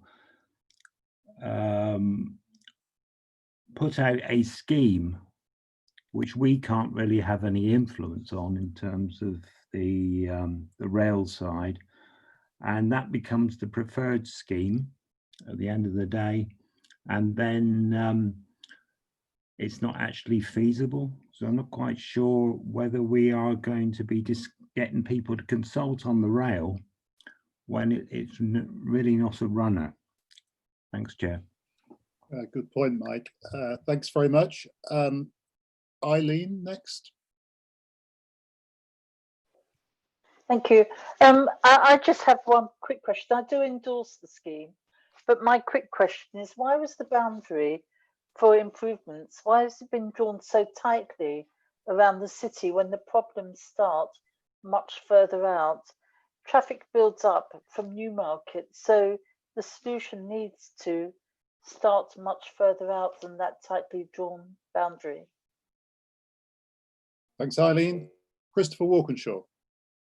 In light of my earlier comments, I will restrict mine simply as a user of Newmarket Road for the last 37 years, almost every day. So I know this area extremely well. Certainly reference Eileen's comment about the traffic starts much further out and the greater jams in the morning. Congestion is beyond that. So I think it's important to reflect that. Welcome particularly, I should say very supportive of the report and the work's gone into it. And we should also comment on the excellent consultation or briefings that Joe arranged a few weeks ago, which are referenced in the report here. My particular point picks up on there's a proposal in there to improve the 1303 between junction 35 and the roundabout at Airport Way, but then, which I fully agree with, it also references putting traffic lights on that roundabout to try and ease the traffic flow. I would please urge that there is plenty of land there to consider slip roads, including using the original road to allow the traffic to flow freely around. As is referenced in the report, Airport Way is effectively part of the eastern ring road of Cambridge, and a lot of the traffic is around there and comes back that way in the evening and jams. We certainly don't need traffic lights to stop that when we have plenty of room to create some slipways. Very happy to discuss that with the officers later, but that's the one point I would like to add. Thank you. Thanks, Christopher. Who do we have as the next batch of speakers? Next up, the next three are Heather, Helen and Heather. So it's both Heathers. Heather Williams first. Heather Williams, then? Heather Williams, Helen Valentine, Heather Richards. Okay, got it. Great, so you heard that. Heather Williams first. Thank you, Chairman. Overall, it's very similar to the previous one. You know, it's going out to consultation. Let's put it out and see what people think, and then we can start going into the details when we know what matters to them. I think the only thing I was thinking from a consultation perspective, and you know, I'm a new member relatively still, so I might be asking a naive question, but obviously we want people to engage with this. We want them to get involved, and we want them to spend the time and look at it. And section 3 refers to the long list, and I'm assuming that's sort of a technical term, but if there's something else, because if I was sat down after a day at work, I wouldn't possibly be inclined to read something that says it's a long list. If that makes sense. I know it's probably a small minor point, but it'd be really great if we could take people with us and get them more engaged. And I don't know if that's the right way to do it, perhaps, but it's probably technical and can't be avoided. Okay, thank you, Heather. Helen Valentine.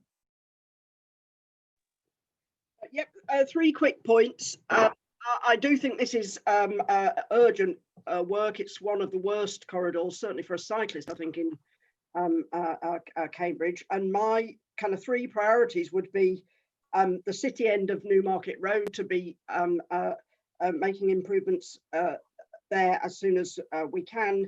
The Elizabeth Way roundabout, which is truly awful. I had an accident, fortunately minor, myself there only a few weeks ago. And the Mill Road, I'm disappointed, I guess, to see what appear to be very few recommendations that would improve the cycling experience on Mill Road. So I can see clear proposals around cycling on the city end of Newmarket Road and proposals for the roundabout, but I don't really see much around Mill Road. Thank you. Thank you, Helen. And Heather Richards. Hi, just wanted to say broadly supportive of this particular scheme, and then just a couple of comments. I agree with Helen's comments about the absolute necessity toward improvements of the junctions near the city, and I think a few people have said that, particularly highlighting Elizabeth Way. I guess it's also worth calling out that in terms of the respondents from the general public, junctions generally were one of the things that they called out in terms of needing major improvements. So just wanting to make sure that when we're looking at this, it isn't one of those scenarios where the scheme stops as soon as you arrive within the city center, looking beyond what happens there. The second point is that when you look at the mode of travel, and that this is feedback from the consultation, cycling again was by far the modal focus of the respondents. And I'm just wondering if that plays into the fact that the area that we're looking at and may have consulted in is closer to the city center. I mean, that area that we were talking about, whereas we know the traffic itself, and I think a few people have brought this up, starts quite further out than that. So I don't know if it may be worth widening slightly the area that we're taking consultation from the general public to get a better feel maybe for general usage. And then the last point I just wanted to make was on the consultations generally. I know Peter called out 3.9, where there are quite a few other schemes that are all interrelated. And I don't know if there's a way of almost setting expectations or awareness to the general public that what we're consultating on doesn't exist within a vacuum. And actually there are quite a few of these interdependencies, because I think in some of the feedback we've had in other schemes is that it tends to be very, very focused on one use case, as it were. And I think maybe if the public had a better idea of almost competing or complementary schemes that were happening simultaneously, again, we may be getting a slight different reaction. Thanks, that's a great point. Tim, you've got two more people, Ian and then myself. Excellent, so let's go with Ian. And another quick general point, which could have applied to the previous item on the agenda as well. Obviously, we're living in a time of restricted public gathering. There's kind of road shows of consultations that we've done in the past with big schemes to really try and get the wider engagement rather than just those who are deeply committed and follow these things closely, and get that wider sentiment. Is there a way in which we're going to do? We're obviously going to do this slightly differently, but how are we going to monitor our effectiveness of consultation relative to how we've done it in the past? I guess the level of engagement, how much it might be, we might need to extend the consultation. Have those kind of things been factored in, I guess, as we go to consultation? Thanks. Thanks very much, Ian. And Mike. I've got 3 points really. The first is about, it's raised in the documentation, but I think an explicit commitment to the green space, both on Ditton Meadows and Coldham's Common, is really important. And that needs to be messaged very carefully, so that people understand that there's not threats there. So I think that's the first thing. The second is just, I know it's probably too early for Peter to comment, but clearly there's been significant alterations to Mill Road as a result of COVID. And whilst it's fascinating to be the ward councillor for Petersfield, because although people recognise that there are alterations, they don't realise it's COVID a lot of the time. They think it's actually to do with green measures. And I think there's something about the learning that we might be able to pick up in relation to Mill Road, because I think we can learn from what's going on at the moment, even though I realise COVID's impeded the progress of this, but it's just how we might be able to do that. And the final thing is, it's back to Heather's point, really. If you do things on Mill Road, it impacts upon Cherry Hinton Road, and it's about how the interdependencies impact in areas outside of the eastern access. And it's just about how, again, we're able to build that in so that in the progress we take forward, those independencies have been recognised within the consultation. And it's just, again, it's a question of how, really, Peter. But thank you, Tim. Thanks, Mike. Is there anyone else you have to speak?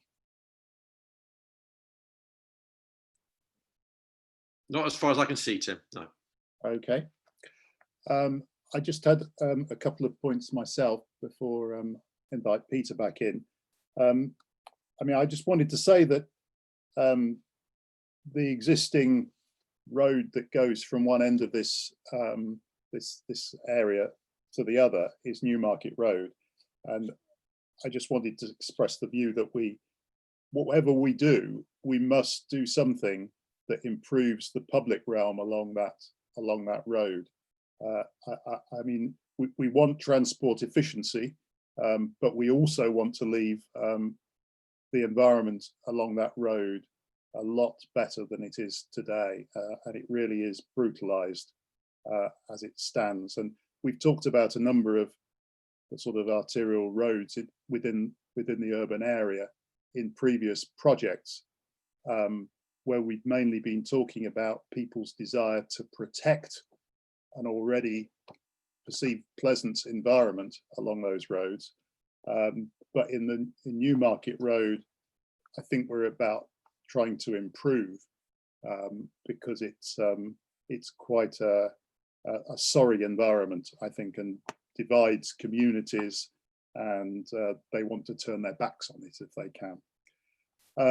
I wanted to make the observation that I think consulting on this one presents some particular challenges, because whereas with the last item, it was quite clear where the beginning and the middle and the end were, I think here, as has been said, there is an audience for this project that is way beyond the geographic scope that's on the map. But even within that map, we're uniting people who don't probably realize they're very united in a need for something at the moment. Like if you were in Cherry Hinton, it's far from obvious to me that you automatically see something about Newmarket Road as central to your lives. And so there is going to need to be a very clever way of putting this together in a consultation, which makes people see that it can speak to them. And then I wanted to ask the delicate question about the sort of the confluence with the planning process, because clearly a major part of the need for this project would be influenced by potential development at Cambridge Airport, which has not yet achieved a place in the new local plan, and that is a process that is ongoing. Now, I just want to be clear that we're going to be able to marry up both processes so that they are self-reinforcing, because people may take positions on development at the airport based on the absence of a project like this, and people may take positions on this project in the absence of knowledge of the potential of development at the airport. So it's quite important that we handle that, again, carefully, but also with the knowledge that they are going to be wrapped together at the key point of decision. Now, Peter, could I come to you to answer first other people's questions and then mine? Thank you, Chair. So just for the sake of variety, I'm going to ask Joe in a minute just to pick up on the Coldham's Lane and the Elizabeth Way issue, and then ask Rachel to pick up on consultation. And if I may, can I just answer your final point first around the local plan? Because I think that's the strategic question, and you're absolutely right to raise it, and we are absolutely working hand in glove with the local planning authorities on this. The local planning authorities determine the local planning framework. It's for them to put that out. We are working to support them. Any large scheme on here is going to take a deal of time to deliver anyway, so that time scale will work and will mesh very well with the current local plan timeline.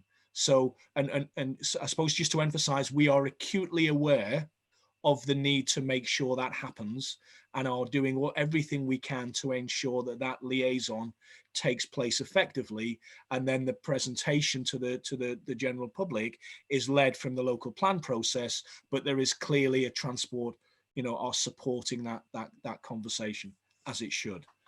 So I'll zip through the rest, and then if we go then to Joe and Rachel. Gardens, Mike. Actually, the executive board in years gone past has taken a view on gardens, that our starting point should be we do not CPO local residential gardens. And again, and I'll choose my words very carefully, never say never, but our starting position is as outlined by previous executive board decisions, which is, why would you do that when other alternatives are available? So that's important. And then the issues around the cycling and the movements, and in a sense, your line of questioning is sort of exemplified the challenge with this scheme and the response we've got to date. So whether it's promoting cycling and onward movements, the interrelationship with, in the boundary and out the boundary, the importance of improving the public realm, but whilst making sure that it offers a through flow of traffic, that's all the dilemma that we've got to try and unpick as we go forward on that. The rail issue is an interesting one, because actually, no, it's not within GCP's gift. It's interesting now that East West Rail are entering the fray by looking east of Cambridge, and actually I think it would just be remiss not to have that as part of our dialogue with communities as part of the discussion. That's not to say it's a project we're going to promote, because it's not for us to do that. But I think quite quickly it would become apparent that there was a conversation elsewhere around rail, and we need to be cognizant of, I think, and reflecting that. In terms of Eileen's question, we are taking a balanced view to how we can manage the interventions on our patch. You could go an awful lot further down the A14 on this, which is outside of our geography. And the moment you get onto that network, that's a matter for the national agencies rather than local agencies. So we have to say, what can we deliver? Almost akin to Mike's challenge around rail. What's within our bailiwick to deliver? What will you as decision makers be able to take decisions on, rather than things that are beyond that? Christopher, I think the point around slip road traffic lights is an important one, but does feed into that. How do you balance, the sort of traffic movements, the cycle movements, the urban realm, public realm, which clearly we need to be improving on that side of things. Heather, you're right about consultation. And Rachel will pick that up, because this needs, as far as we can get it, a mature conversation with local communities, because there's not a simple answer, and so we are, we're cognizant of how we would reflect that. Mill Road, Helen, I suppose it's where do we stop, and we're putting this out for consultation. At an early stage, and if Mill Road comes back, or indeed other issues come back, then we're going to need to put that into our machinery and think about what we can reasonably do. So I don't think the sort of the list that we've come up with at the moment is an exclusive list, nor should it be. If things come up as part of that consultation, then we need to be reflective of that. I think Heather, the public consultation piece, Rachel will come back to, and similarly with Ian. Although I would say, Ian, the recent online consultation events we've been running, we're getting far greater attendance, which is interesting, I think. Mike, absolutely right about the green space commitment, but I do take the point about that being positioned very clearly as part of the sort of the engagement process, and I think, Tim, the public realm issue, the consultation, absolutely, and hopefully I clarified the local plan point at the start. So maybe I'll pass to Joe, and then Rachel, and you'll remind me if we've between us missed anything. Thank you, Peter. Joe? Okay, thanks, Peter. I'll take the easy part first. Elizabeth Way, Urban Realm, and indeed the McDonald's roundabout. Yeah, I think what's already come out very strongly and very unsurprisingly are concerns about Urban Realm and the linkage to cycle and pedestrian safety and to some degree safety and security at Elizabeth Way. That's very much on our radar, and we would be looking at options to substantially amend those junctions because clearly there are some very significant problems there. So that's definitely well understood. Coldham's Lane's a little bit more complex. Clearly Newmarket Road is the strategic link in from the trunk road network. Coldham's Lane is picking up a lot more traffic from different residential areas. So it's less of a strategic issue, much more of a local issue, but it does link into two major supermarkets, as well as providing another route into town. So a range of different travel demands on that road. You'll be aware there's been some pressure coming from the local residents association, and we're actually hopefully going to have a session with them tomorrow to try and understand some of their concerns a little bit more. I think it certainly is a concern. It's constrained to some degree by things like getting under the railway, but clearly understanding some of the problems there, which I think are slightly different in terms of the nature of the traffic to Newmarket Road, will definitely be important. And it's something that we're aware of and will be giving some consideration to. So hopefully that gives a quick answer on those issues. Thank you, Joe. And I think Rachel was coming on the end of that. Yeah, thank you, Chair. I just wanted to make a sort of general point on our approach to engagement, because it picks up something that Heather Richards said and actually plays to Ian Solomon's point under the last item. So for those of you that have been with us for a number of years, we did bring a paper back in 2018 that talked about our approach to engagement and recognised that we would need to evolve that approach as the programme developed. So it was clearly possible to have LLFs around individual schemes at the time that we only had a couple of schemes. But as this agenda shows, you know, we are talking about more and more schemes. And one of the lessons that we have learned is that we've perhaps not helped ourselves in communicating with residents about us recognising the interplay between different schemes. So if we just go and talk about one public transport corridor and don't reflect the fact that there's a greenway that's going to connect with it in some way, then we're missing a trick really, and we're not showing some of the ways in which actually we're trying to develop a network. So the paper in 2018 talked about, you know, when the time was right, we would move to a more area-based approach so that then we are able to recognise not only our schemes, but have a, you know, a more mature conversation with communities about what's going on in your community and how do these things sit together. I'll ask Tom Bennett, Head of Comms, to drop a line to the Assembly to just outline that process and how we plan to take that forward, if that would be helpful for Assembly members. But it was just to recognise that. And also, as Peter said, certainly the, you know, one of the things that the current way in which we're working, the opportunity to do things online, is our experience is suggesting we are reaching probably more people. That doesn't mean to say, to pick up on the specific point, we will still have the discipline around how we capture and log and report consultation responses. So we will still be able to do that in the normal way from online survey responses and the like. So, but I'll ask Tom to also add a bit on that as to how we'll go about that, just to reassure members of the Assembly. Thank you, Rachel. And with that, unless someone cries foul, I'm going to interpret contributions as again being representing a broad consensus of endorsement for the proposals on the table.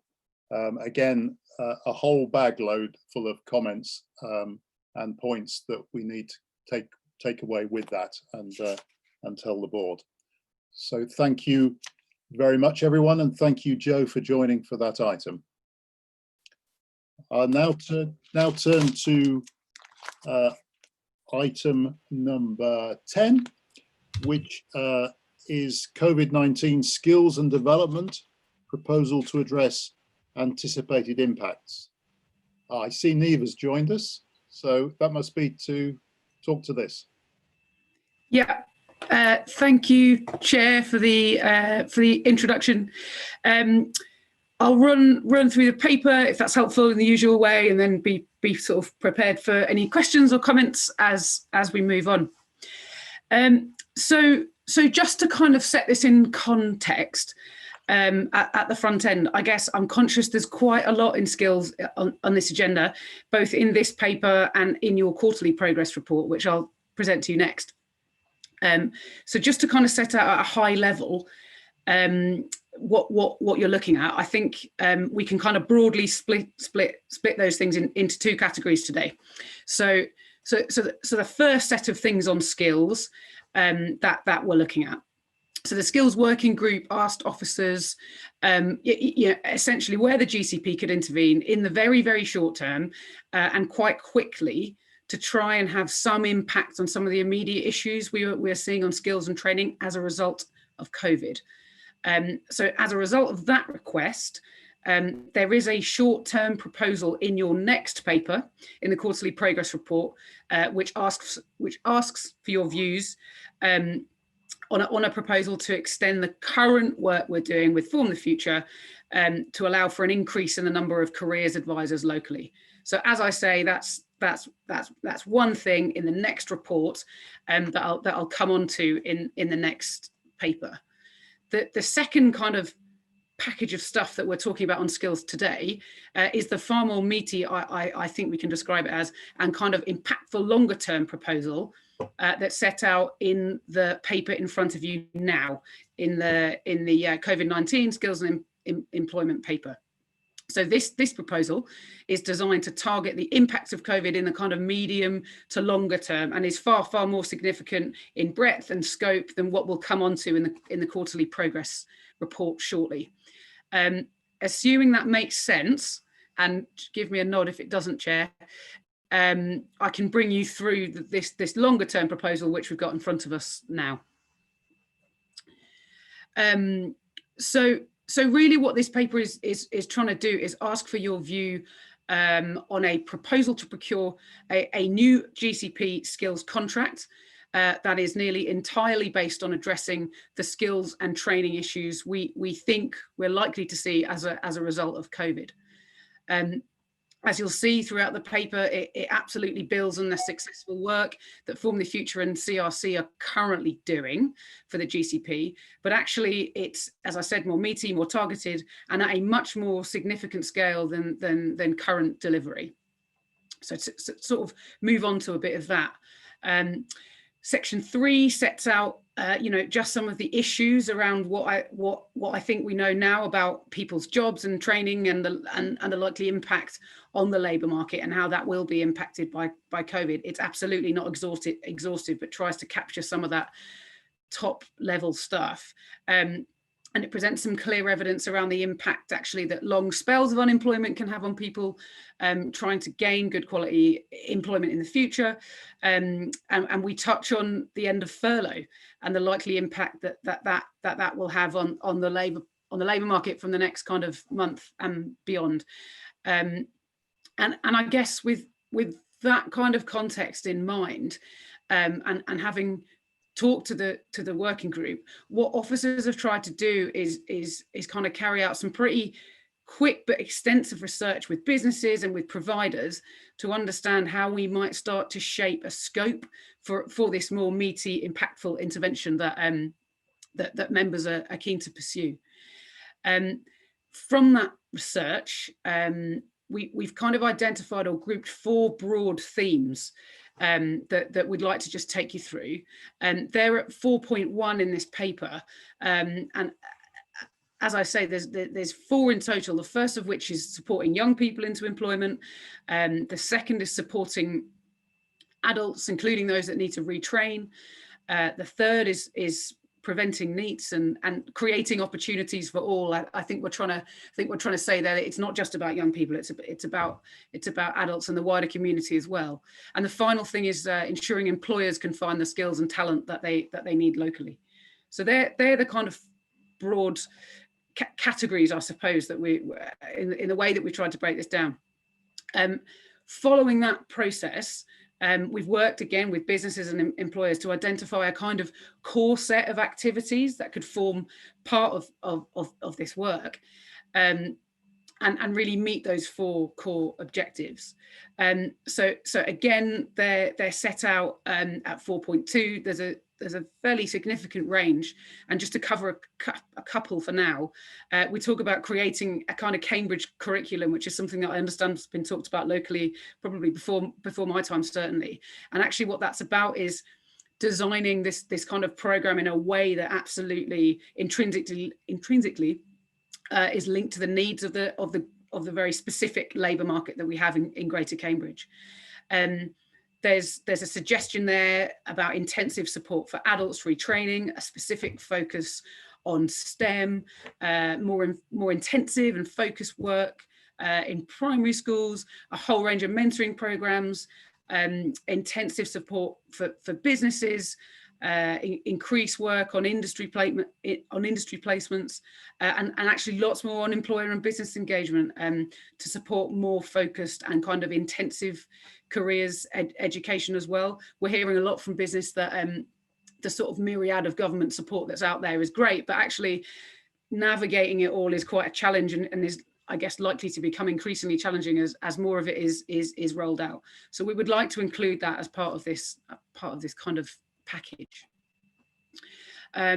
So I've touched on the package, and in terms of kind of costs and next steps, I guess what I think this is doing in terms of our delivery capacity, or certainly what we are suggesting, is that in effect this proposal kind of doubles efforts, and it doubles, I suppose, what the GCP is currently doing in the field of skills and training. So to reflect that, we're proposing that we test a procurement process that would, in effect, double the current annual costs of what we're doing. We're also proposing that any new contract should offer a kind of level of sustainability and continuity, particularly given the kind of uncertain few future years. And we're certainly getting that feedback from providers and businesses that just having a bit more sustainability and continuity in this world would give them a bit more security.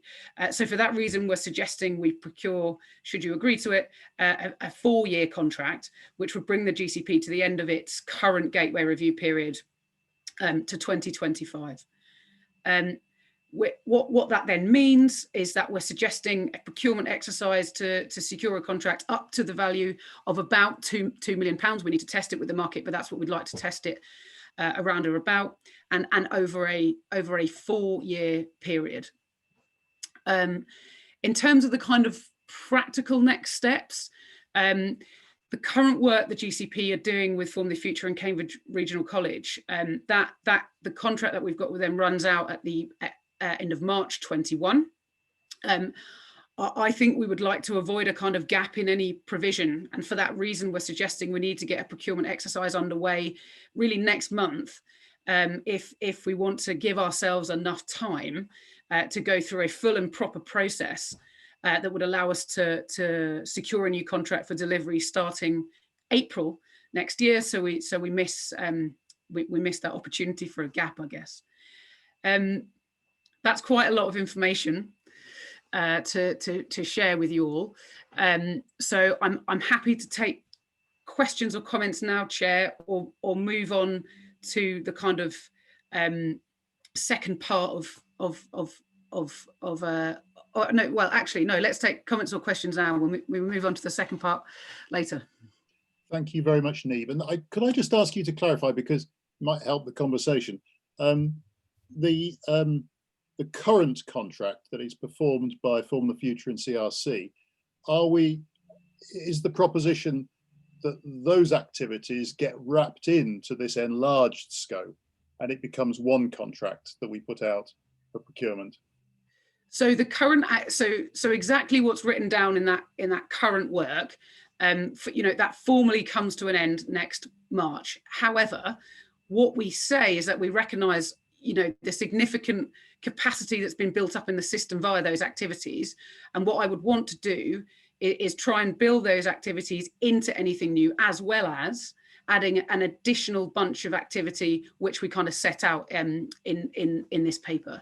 So yes, it formally comes to an end, but I don't think we leave the activity there. Okay, so it becomes one contract. The existing one will end and there will be a new one beginning, but we can roll in the existing activities or a range of the existing activities into a new piece of work. Okay, that's helpful clarification. Thank you very much, Niamh. So the same questions as normal, detailed questions and points, and please indicate endorsement for the overall proposition as well, please. Who would like to contribute? So you've got so far Heather, basically everybody, but you can start with Heather Williams, Mike Sargent, Eileen Wilson. There's your first three, Tim. Okay, Heather Williams then. Thank you, and thank you for the presentation. And I know I've said before how impressed I've been in your adaptations of and the way you've been working through COVID. It's been very, very helpful. And from the conversations we've had previously, I'm very pleased that we've included about the supporting adults who need to be trained, because I'm sure other councillors have seen it themselves, that, you know, people are all of a sudden in this random world where they thought they had job security for life in some cases, and that's just fallen away. And I think the Cambridge curriculum is a really interesting idea. I'd really like to know a bit more about that and see how that develops, because we've spoken as well about industries such as farming, which is really difficult to get people into, but it's a big part of Greater Cambridgeshire. And yeah, I think it's the right thing to do. It's the responsible thing to do in the current climate, especially. I'm fully supportive of it. I think education and skills is the best way we can sort of support people from this point of view as the GCP. I think that's definitely well worth it. And yeah, I think it's going to be really interesting about that curriculum. I think that could be real sort of trend setting and could then help other areas as well, which would be an amazing thing for us to be part of and to do. So fully supportive, Chairman. Thank you. Thank you, Heather. Mike Sargent. Thank you, Tim. I want to throw something extra into the equation, because today I heard that it looks like 400 jobs are going to go in my ward at booking.com, which sort of lodges in my mind the need in those sort of circumstances for some sort of local task force, if you like. So, you know, if we think of the Northeast, you know, British Steel or anything like that, when those sort of situations happen, then there is a concerted attempt to help people with jobs. And I don't think in recent years we've seen that level of redundancy in one area. And I wonder whether it's a GCP responsibility or we should have a role in that, and we perhaps need to speak to other local organisations as well as to how we respond when there's a major number of redundancies. Thank you, Mike. Interesting point. Eileen Wilson. Yeah, thank you. I just wanted to say that we've already got areas of deprivation in and around Cambridge, and people who feel excluded from what we see as the Cambridge phenomenon. And I think with COVID, that this might be even more, this might be even greater. They might feel even more excluded because of not being at school and the way things have exams results have been sort of quite frustrating. So I fully endorse this, and I would like for there to be a focus on these more deprived areas and people who already feel excluded, that we make sure that this doesn't become even more entrenched than it is at the moment. Thank you. Thanks, Eileen. Mike, can I refuel? Yeah, the next three are Lucy, Ian, and Helen Valentine. Okay, Lucy, go ahead.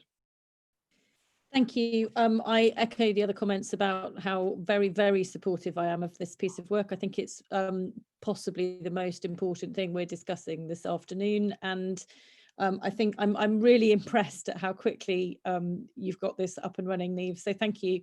I think this is the piece of work that we need to make sure happens in the next year, because the impact on people who are losing their jobs, and particularly on young people who are trying to get into the job market, is just catastrophic at the moment. And so thank you very much indeed for bringing this forward so quickly.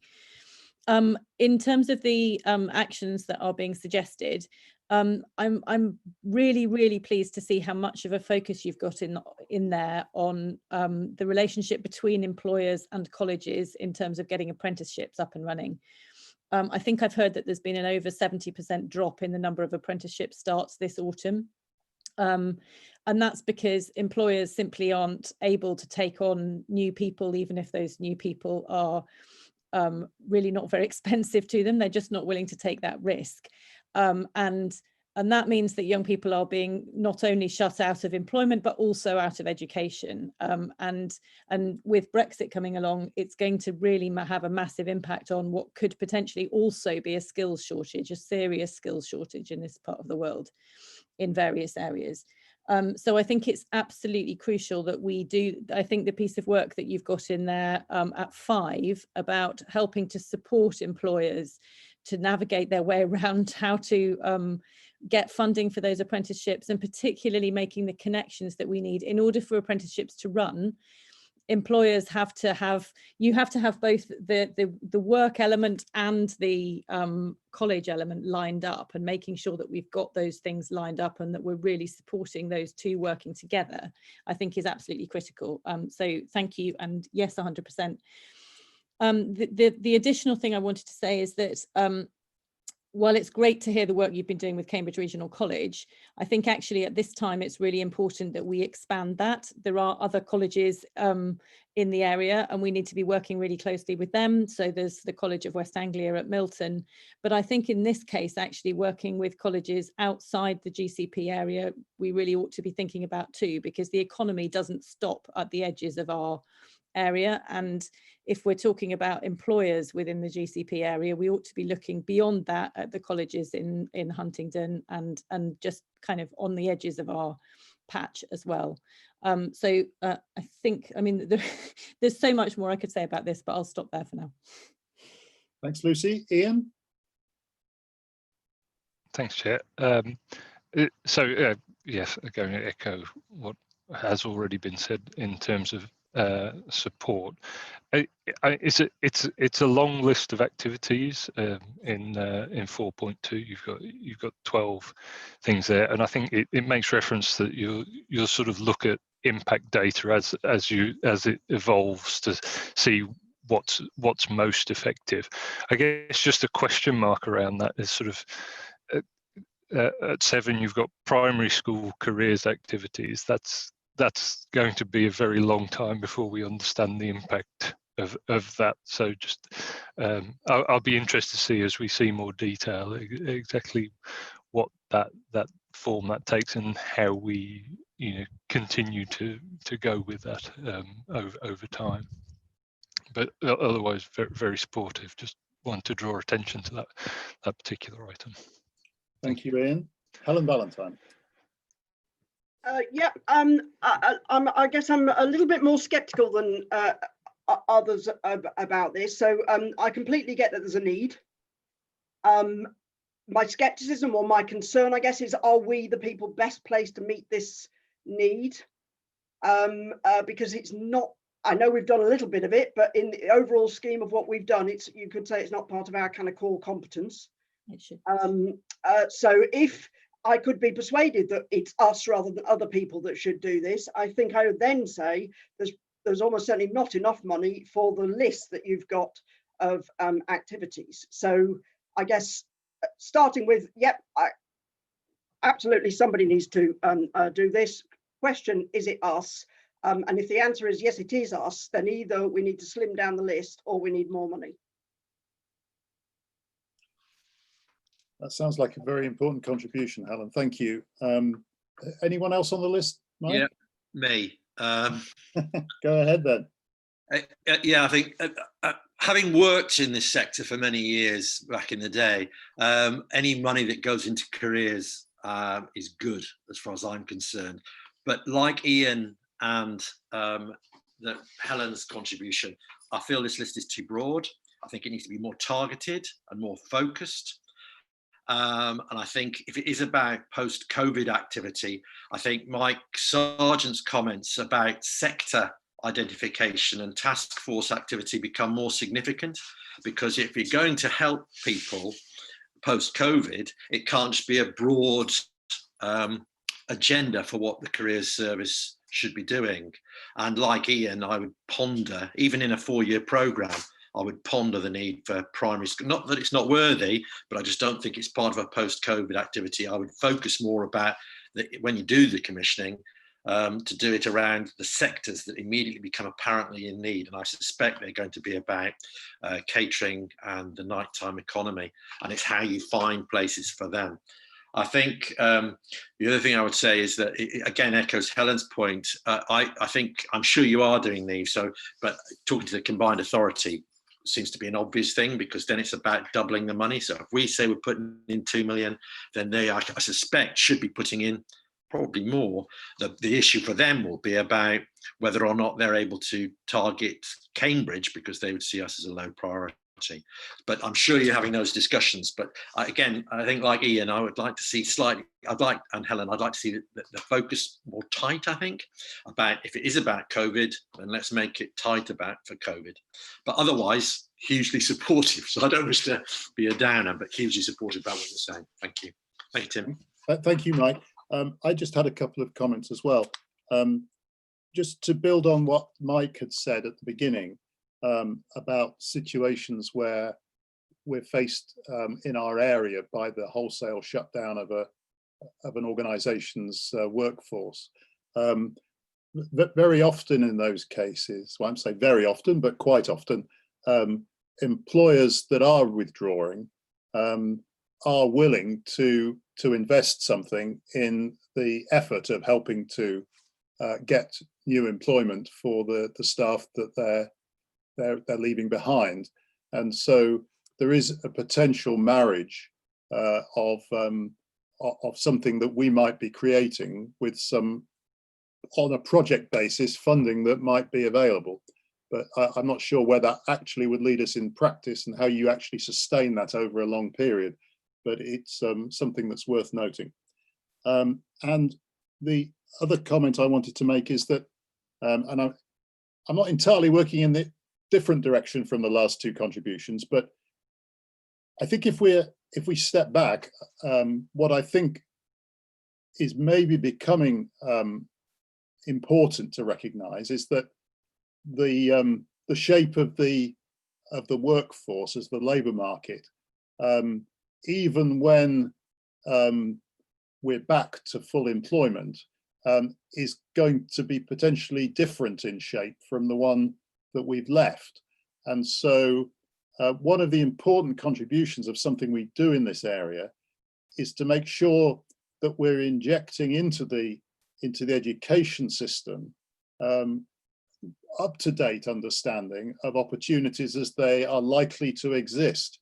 Because taking a snapshot as of now, it could well be the case that people are assuming that opportunities will be there as they were, as they might have been, as the world looked a year ago, and they may not be. So one of the things that would need to be done along with this list that we've got here is research. I mean, because it's not obvious that any given help for people in advising young people on careers is going to be advising the right thing unless we are right up to the minute on what the shape, the emerging shape of the labour market looks like.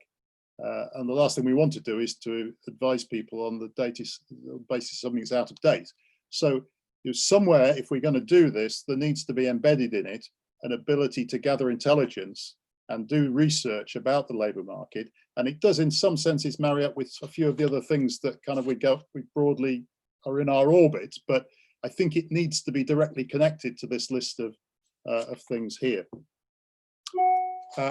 Tim, can Lucy, I? Just briefly. Very quickly. Helen spoke immediately after me, and everybody before me had just said how brilliant this was. I think I would really like to just pick up on her point about whether we are the right people to be doing this, in that I think there isn't anybody else, and it's really urgent. This is the only place where I have seen anything like this speed of action on it. And if we're looking at 70% fall off in apprenticeships being offered to young people this September, that's a massive crisis that's not just going to impact on those young people's lives this year, but for every subsequent year and for the economy of Cambridgeshire. And given that the Combined Authority has not done anything on this so far, and they don't have the connections with FE colleges and things that this organisation does, the local authority is completely stripped down and can't even cope. I mean, they've done a great job in trying to support schools, but the idea that they can also support FE colleges and putting employers together with them on this piece of work, it's just not going to happen. So if we don't do it, it won't happen. And while I agree, probably it needs more money, and it would be really sensible to go to the Combined Authority and talk about doing work in partnership with them, I really, really feel that we have to get on with doing it now, because otherwise so much time will be lost, and time is so precious in this matter. Thank you. Thank you for that. I'm going to draw a line under those contributions and go to Neve now for Thanks, Chair. and reaction. Sorry, Tim. Go ahead. Thank you. Thanks everyone for all your comments. But if I just kind of run through them, I think in the order that I certainly wrote them down. On the Mike Sargent, on your point on booking.com and the sort of idea of a local task force, it isn't something that I've had a conversation with about in the sort of research that we've done.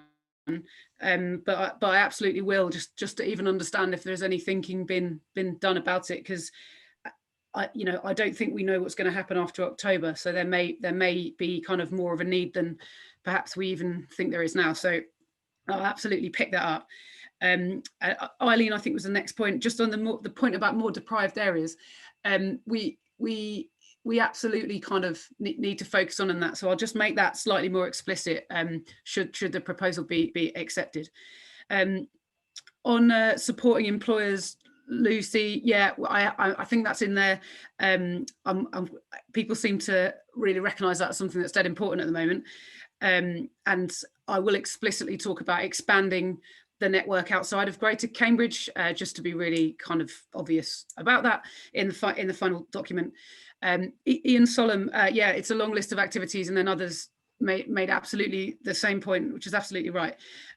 So how do we kind of measure impact? I think it's going to be a challenge for us, but part of the process that I would like to build into any procurement exercise is to propose a kind of monitoring and evaluation framework.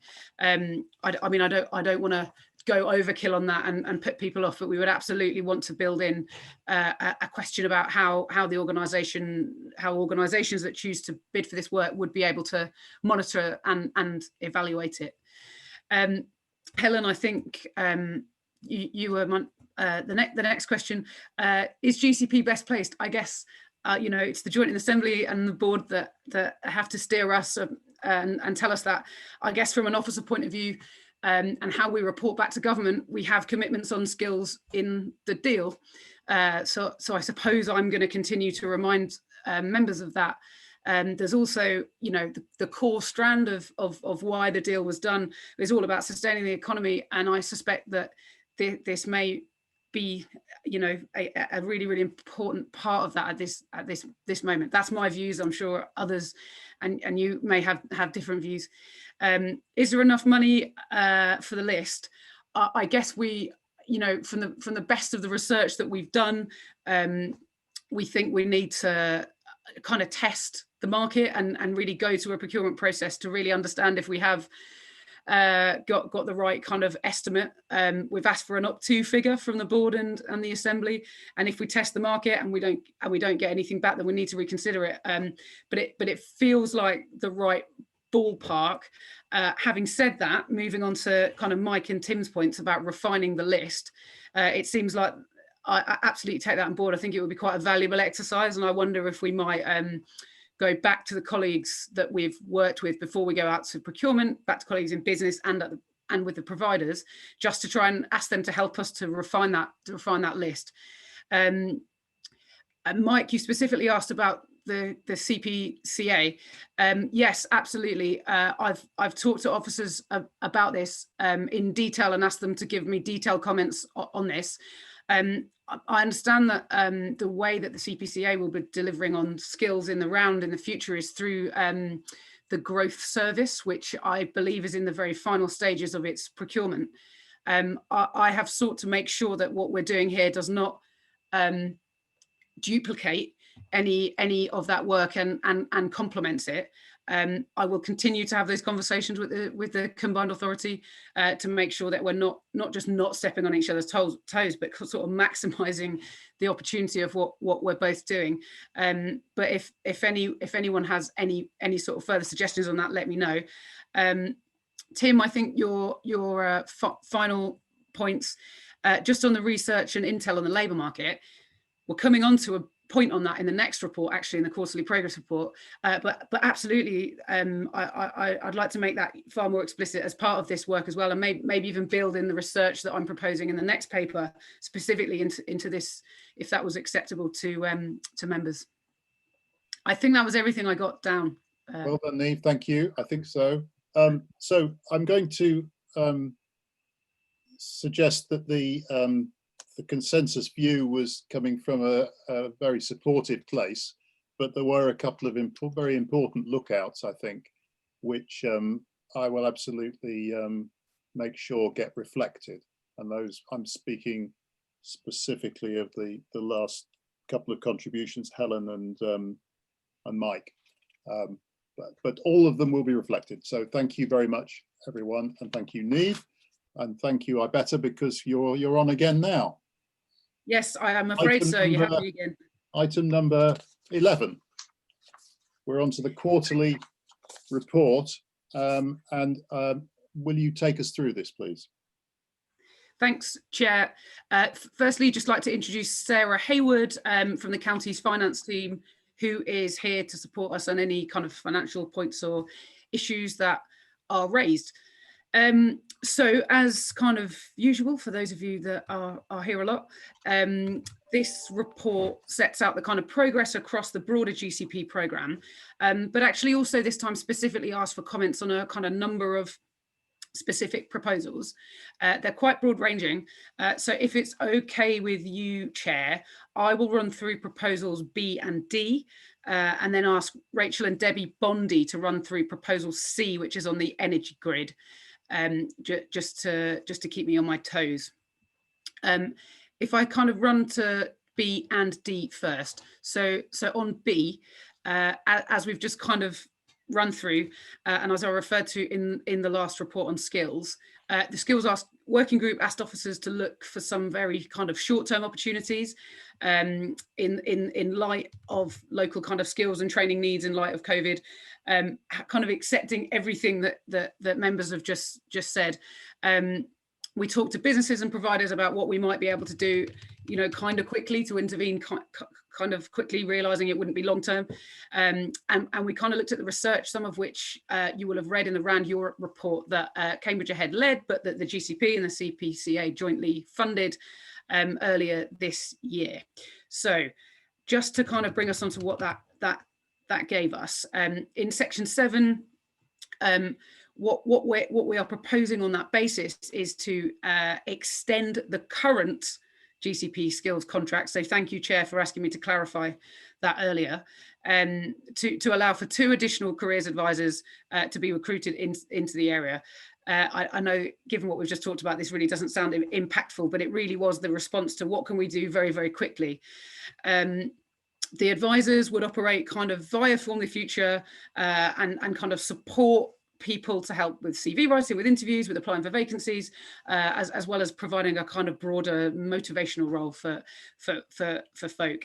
So it's something that Form the Future are currently doing for us, but what we're saying here is that they can kind of ramp it up by two people.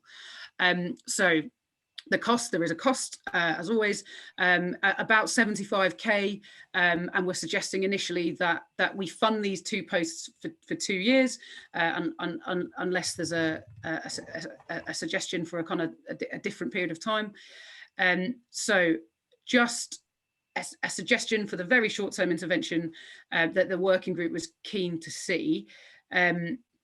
And also at the end of that section 7, I just refer to the fact that the group asked us to look for other opportunities, these kind of more minor, shorter term opportunities in the wake of COVID. And actually today we've got something through from the New Meaning Foundation and Alia that we worked with down at Christ the Redeemer. I haven't had a chance to fully review it, and we'll share it with you outside of this meeting to make sure you can take a look at it and consider it as soon as possible. So that's the first point. That's point B. If I move on to point C, Chair, and then take questions on both of those sections afterwards, if that suits you. So moving into a different policy area, but very much related. If I can take you to section 16, page 366. What this starts to do is set out the work that local authority colleagues and GCP officers are doing to support the COVID recovery strategy that the CPCA are leading on.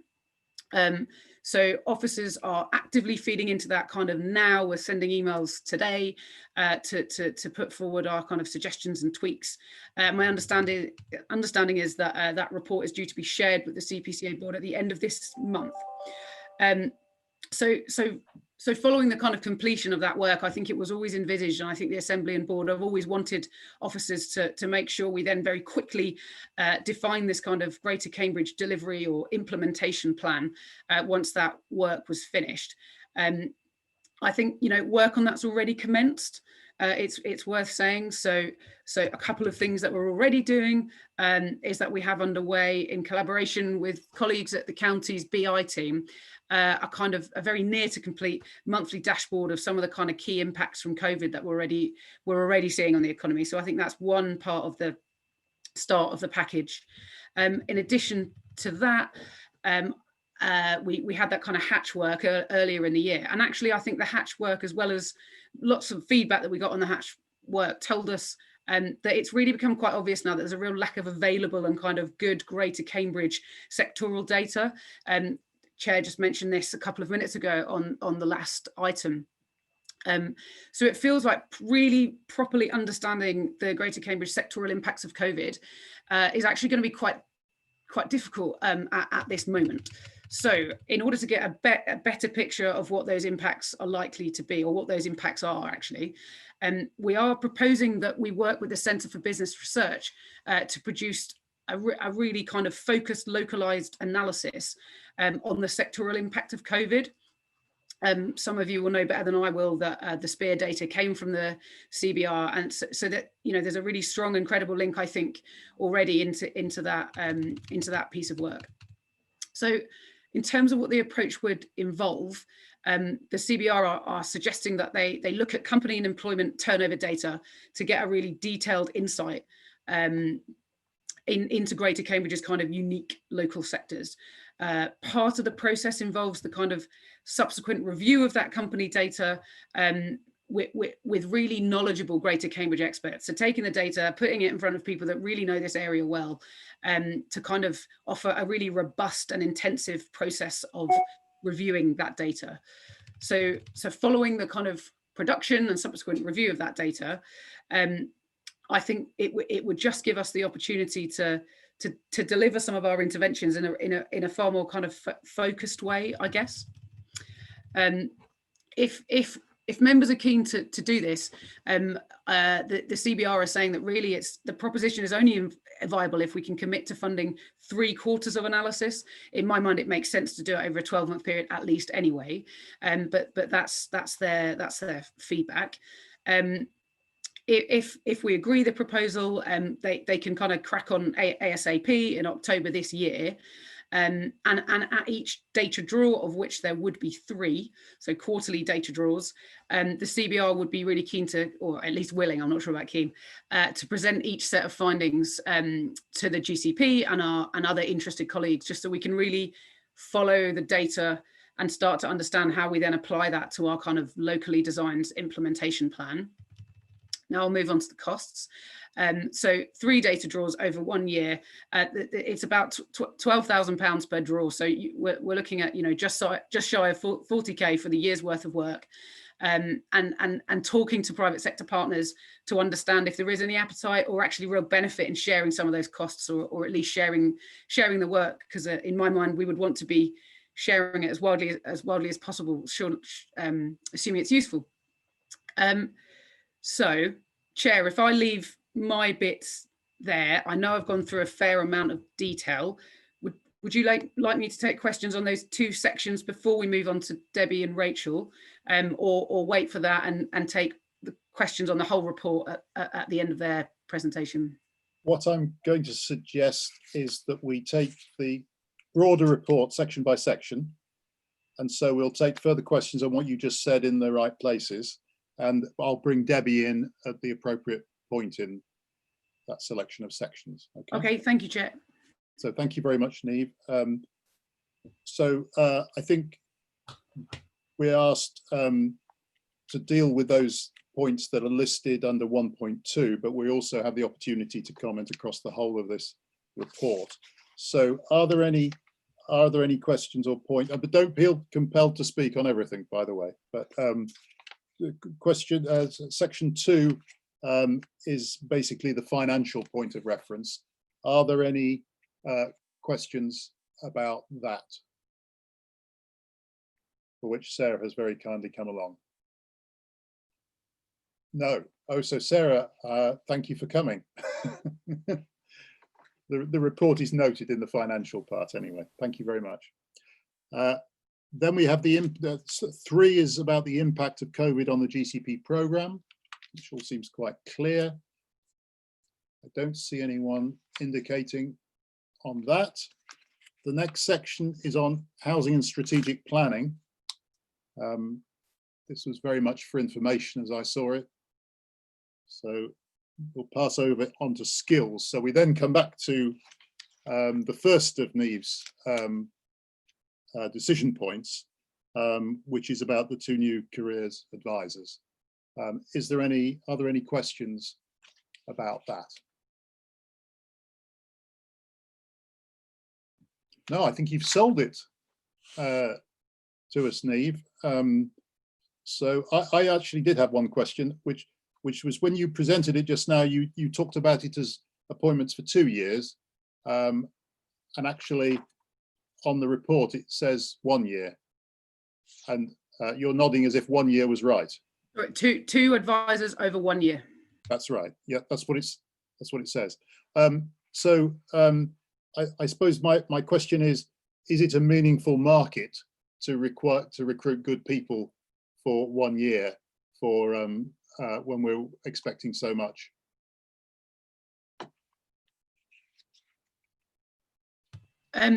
Well, I mean, if so, we're being told that it's a fairly buoyant market to recruit people at the moment, although that's slightly sad to, the reasons for that aren't great.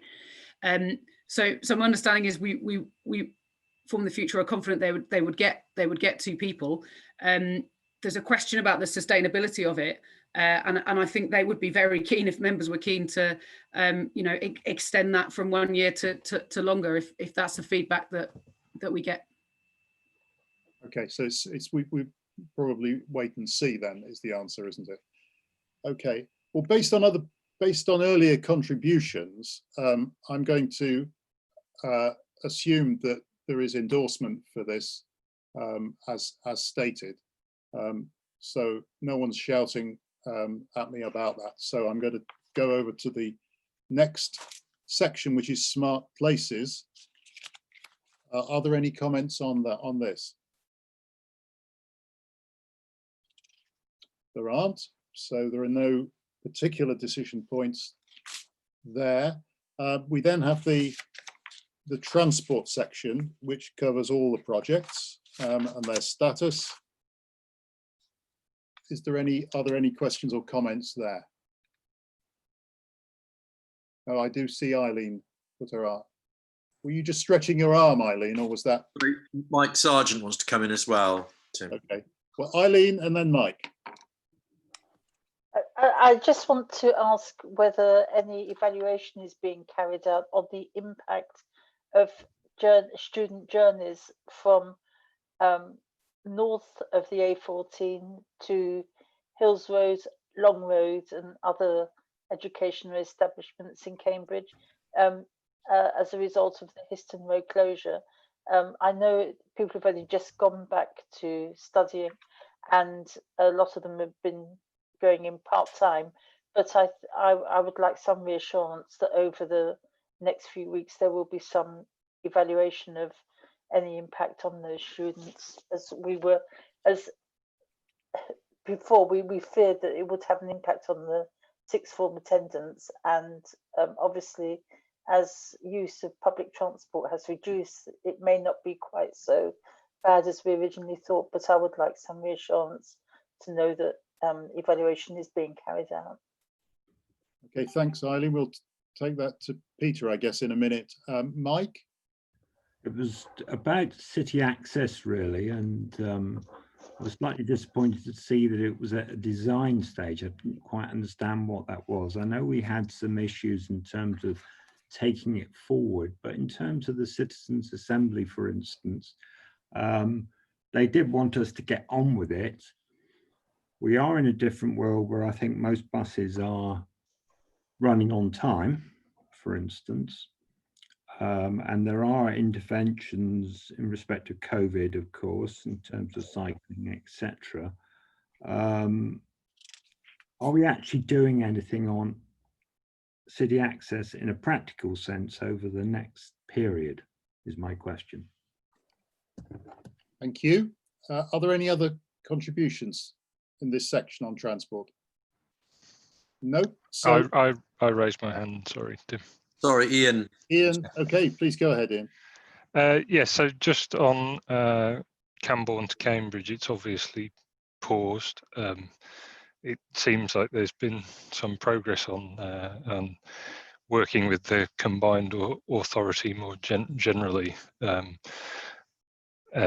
in terms of GCP projects, but it's not clear what the way forward is on that. I know the suggestion has been made not just by myself, previous members of the Assembly. I remember Peter Topping making the suggestion around sort of quicker measures for Madingley Hill that could be implemented, obviously not to solve the problem, the bigger problem, but to alleviate the current problems, as it were, while this bigger issue is resolved. As I think Councillor Topping observed at the time, you know, this project had a potential to get stuck, and did we need something in our back pocket to alleviate the problem? So is there any plan for pulling that out of our back pocket at this point and pushing forward with that while the bigger scheme, the issues around the bigger scheme are resolved? Okay, so I've got those three contributions. Can I take those to you, Peter? Thank you, Chair. So in terms of access from the north, we're in ongoing discussions with Stagecoach around the impact on the network and whether or not they consider additional provision is required. Yeah, the schools and colleges have only just gone back, but that conversation will continue for some period of time, I think, until they've settled down.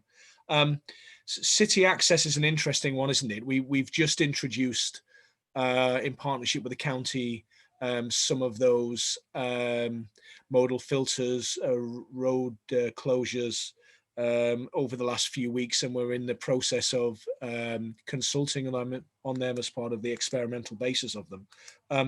We're also doing quite a lot of work in terms of the data capture, because as Mike pointed out, the world has changed. the movements have changed quite, they're quite pronounced in our area. Whilst there's been a drop in traffic levels and they're coming back in slightly different order.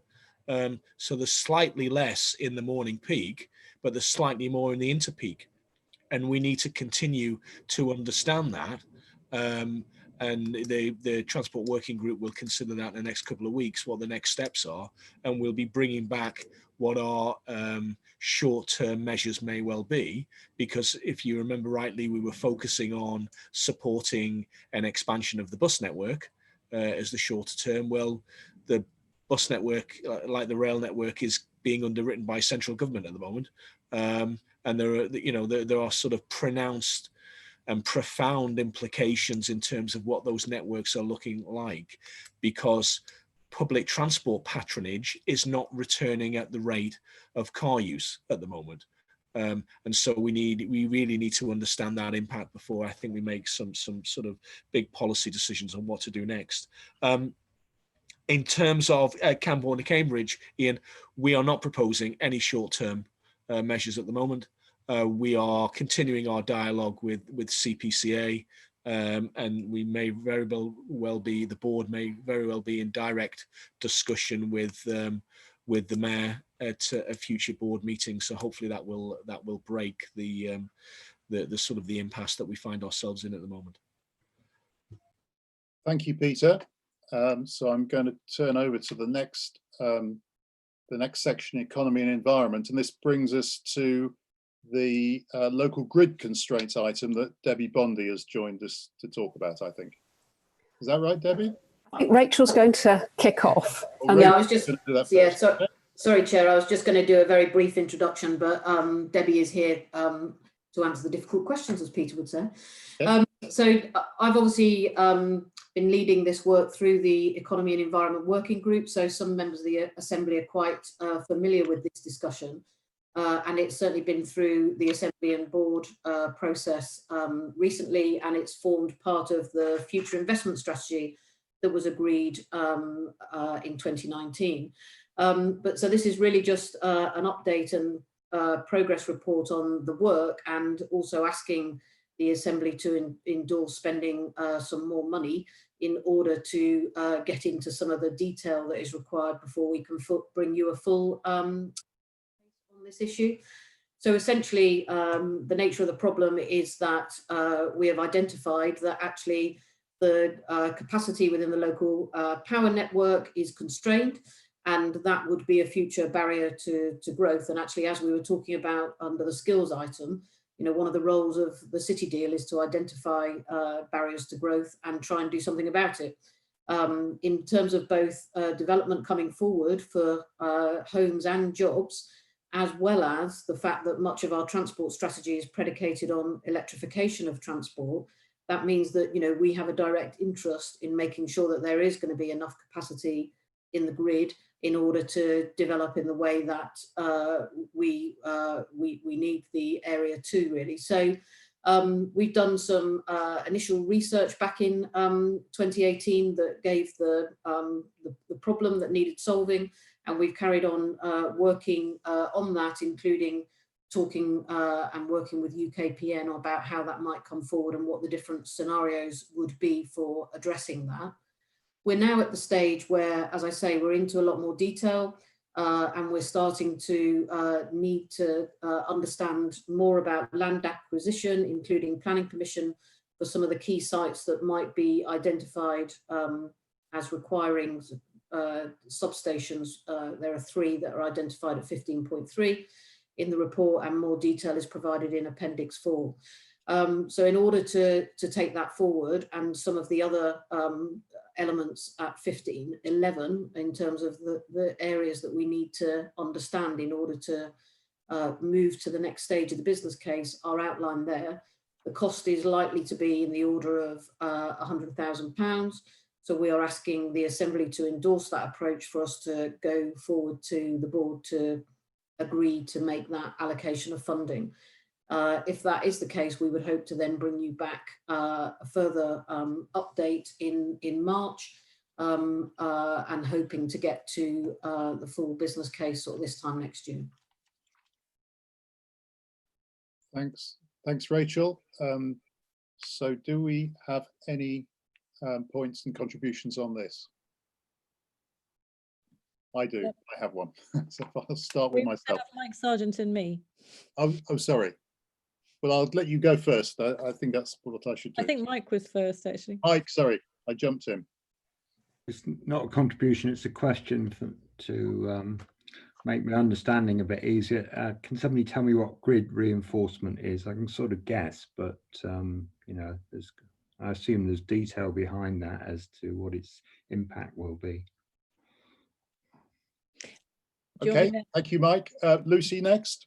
Okay, thank you. I just wanted to be to say how pleased I am to see this on the list and how important this work is, because I know that I think it's particularly important. I mean, from a zero carbon point of view, I know that that there are a number of renewable energy projects which have simply not happened because of the constraints of the grid. And if we want to move to zero carbon, we have to be encouraging renewable energy, and they're really, really good projects which are just not happening because the grid can't take the electricity that they would generate.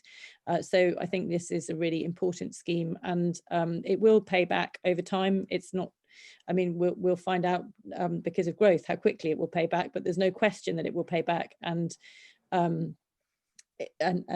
given that our aim is to support growth, which this will, and that getting to zero carbon is a key goal as well, it's a really clear project that we should be supporting, and I'm really, really pleased, really relieved to see it here, because I know it's been a block for some time that it's been really difficult to find a way forward from. So thank you. Okay, are there any other contributors, Mike?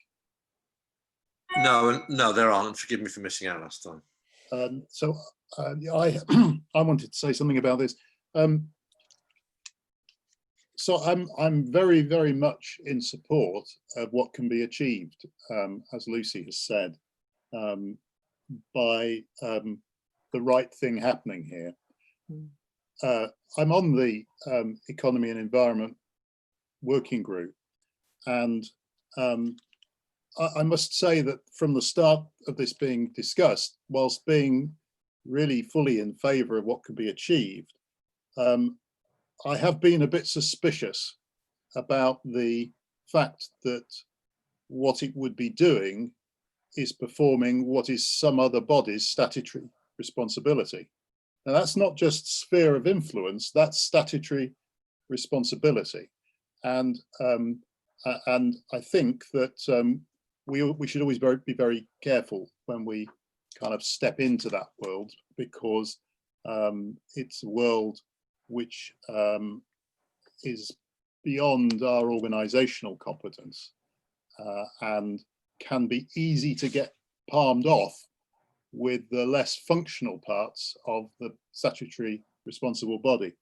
Now, my belief is that if we do this, and I think we should, primarily for the reason that it deals with the question of timing, which seems to me the key problem, that we should be making sure we recover all of our costs. And what concerns me and what I read here is that where I completely get that in new developments, developers effectively pay to get their developments connected up. And so that is the model for which payback occurs. What this is in total talking about is dealing with demand that is enlarged, not only because of new developments, but because of just enlarged usage. And so I'm not at all clear how by enlarging capacity in the network, there is a security about getting your money back by people getting connected, because increased demand isn't about only about new connections, it's also about people using more electricity that are on the network already.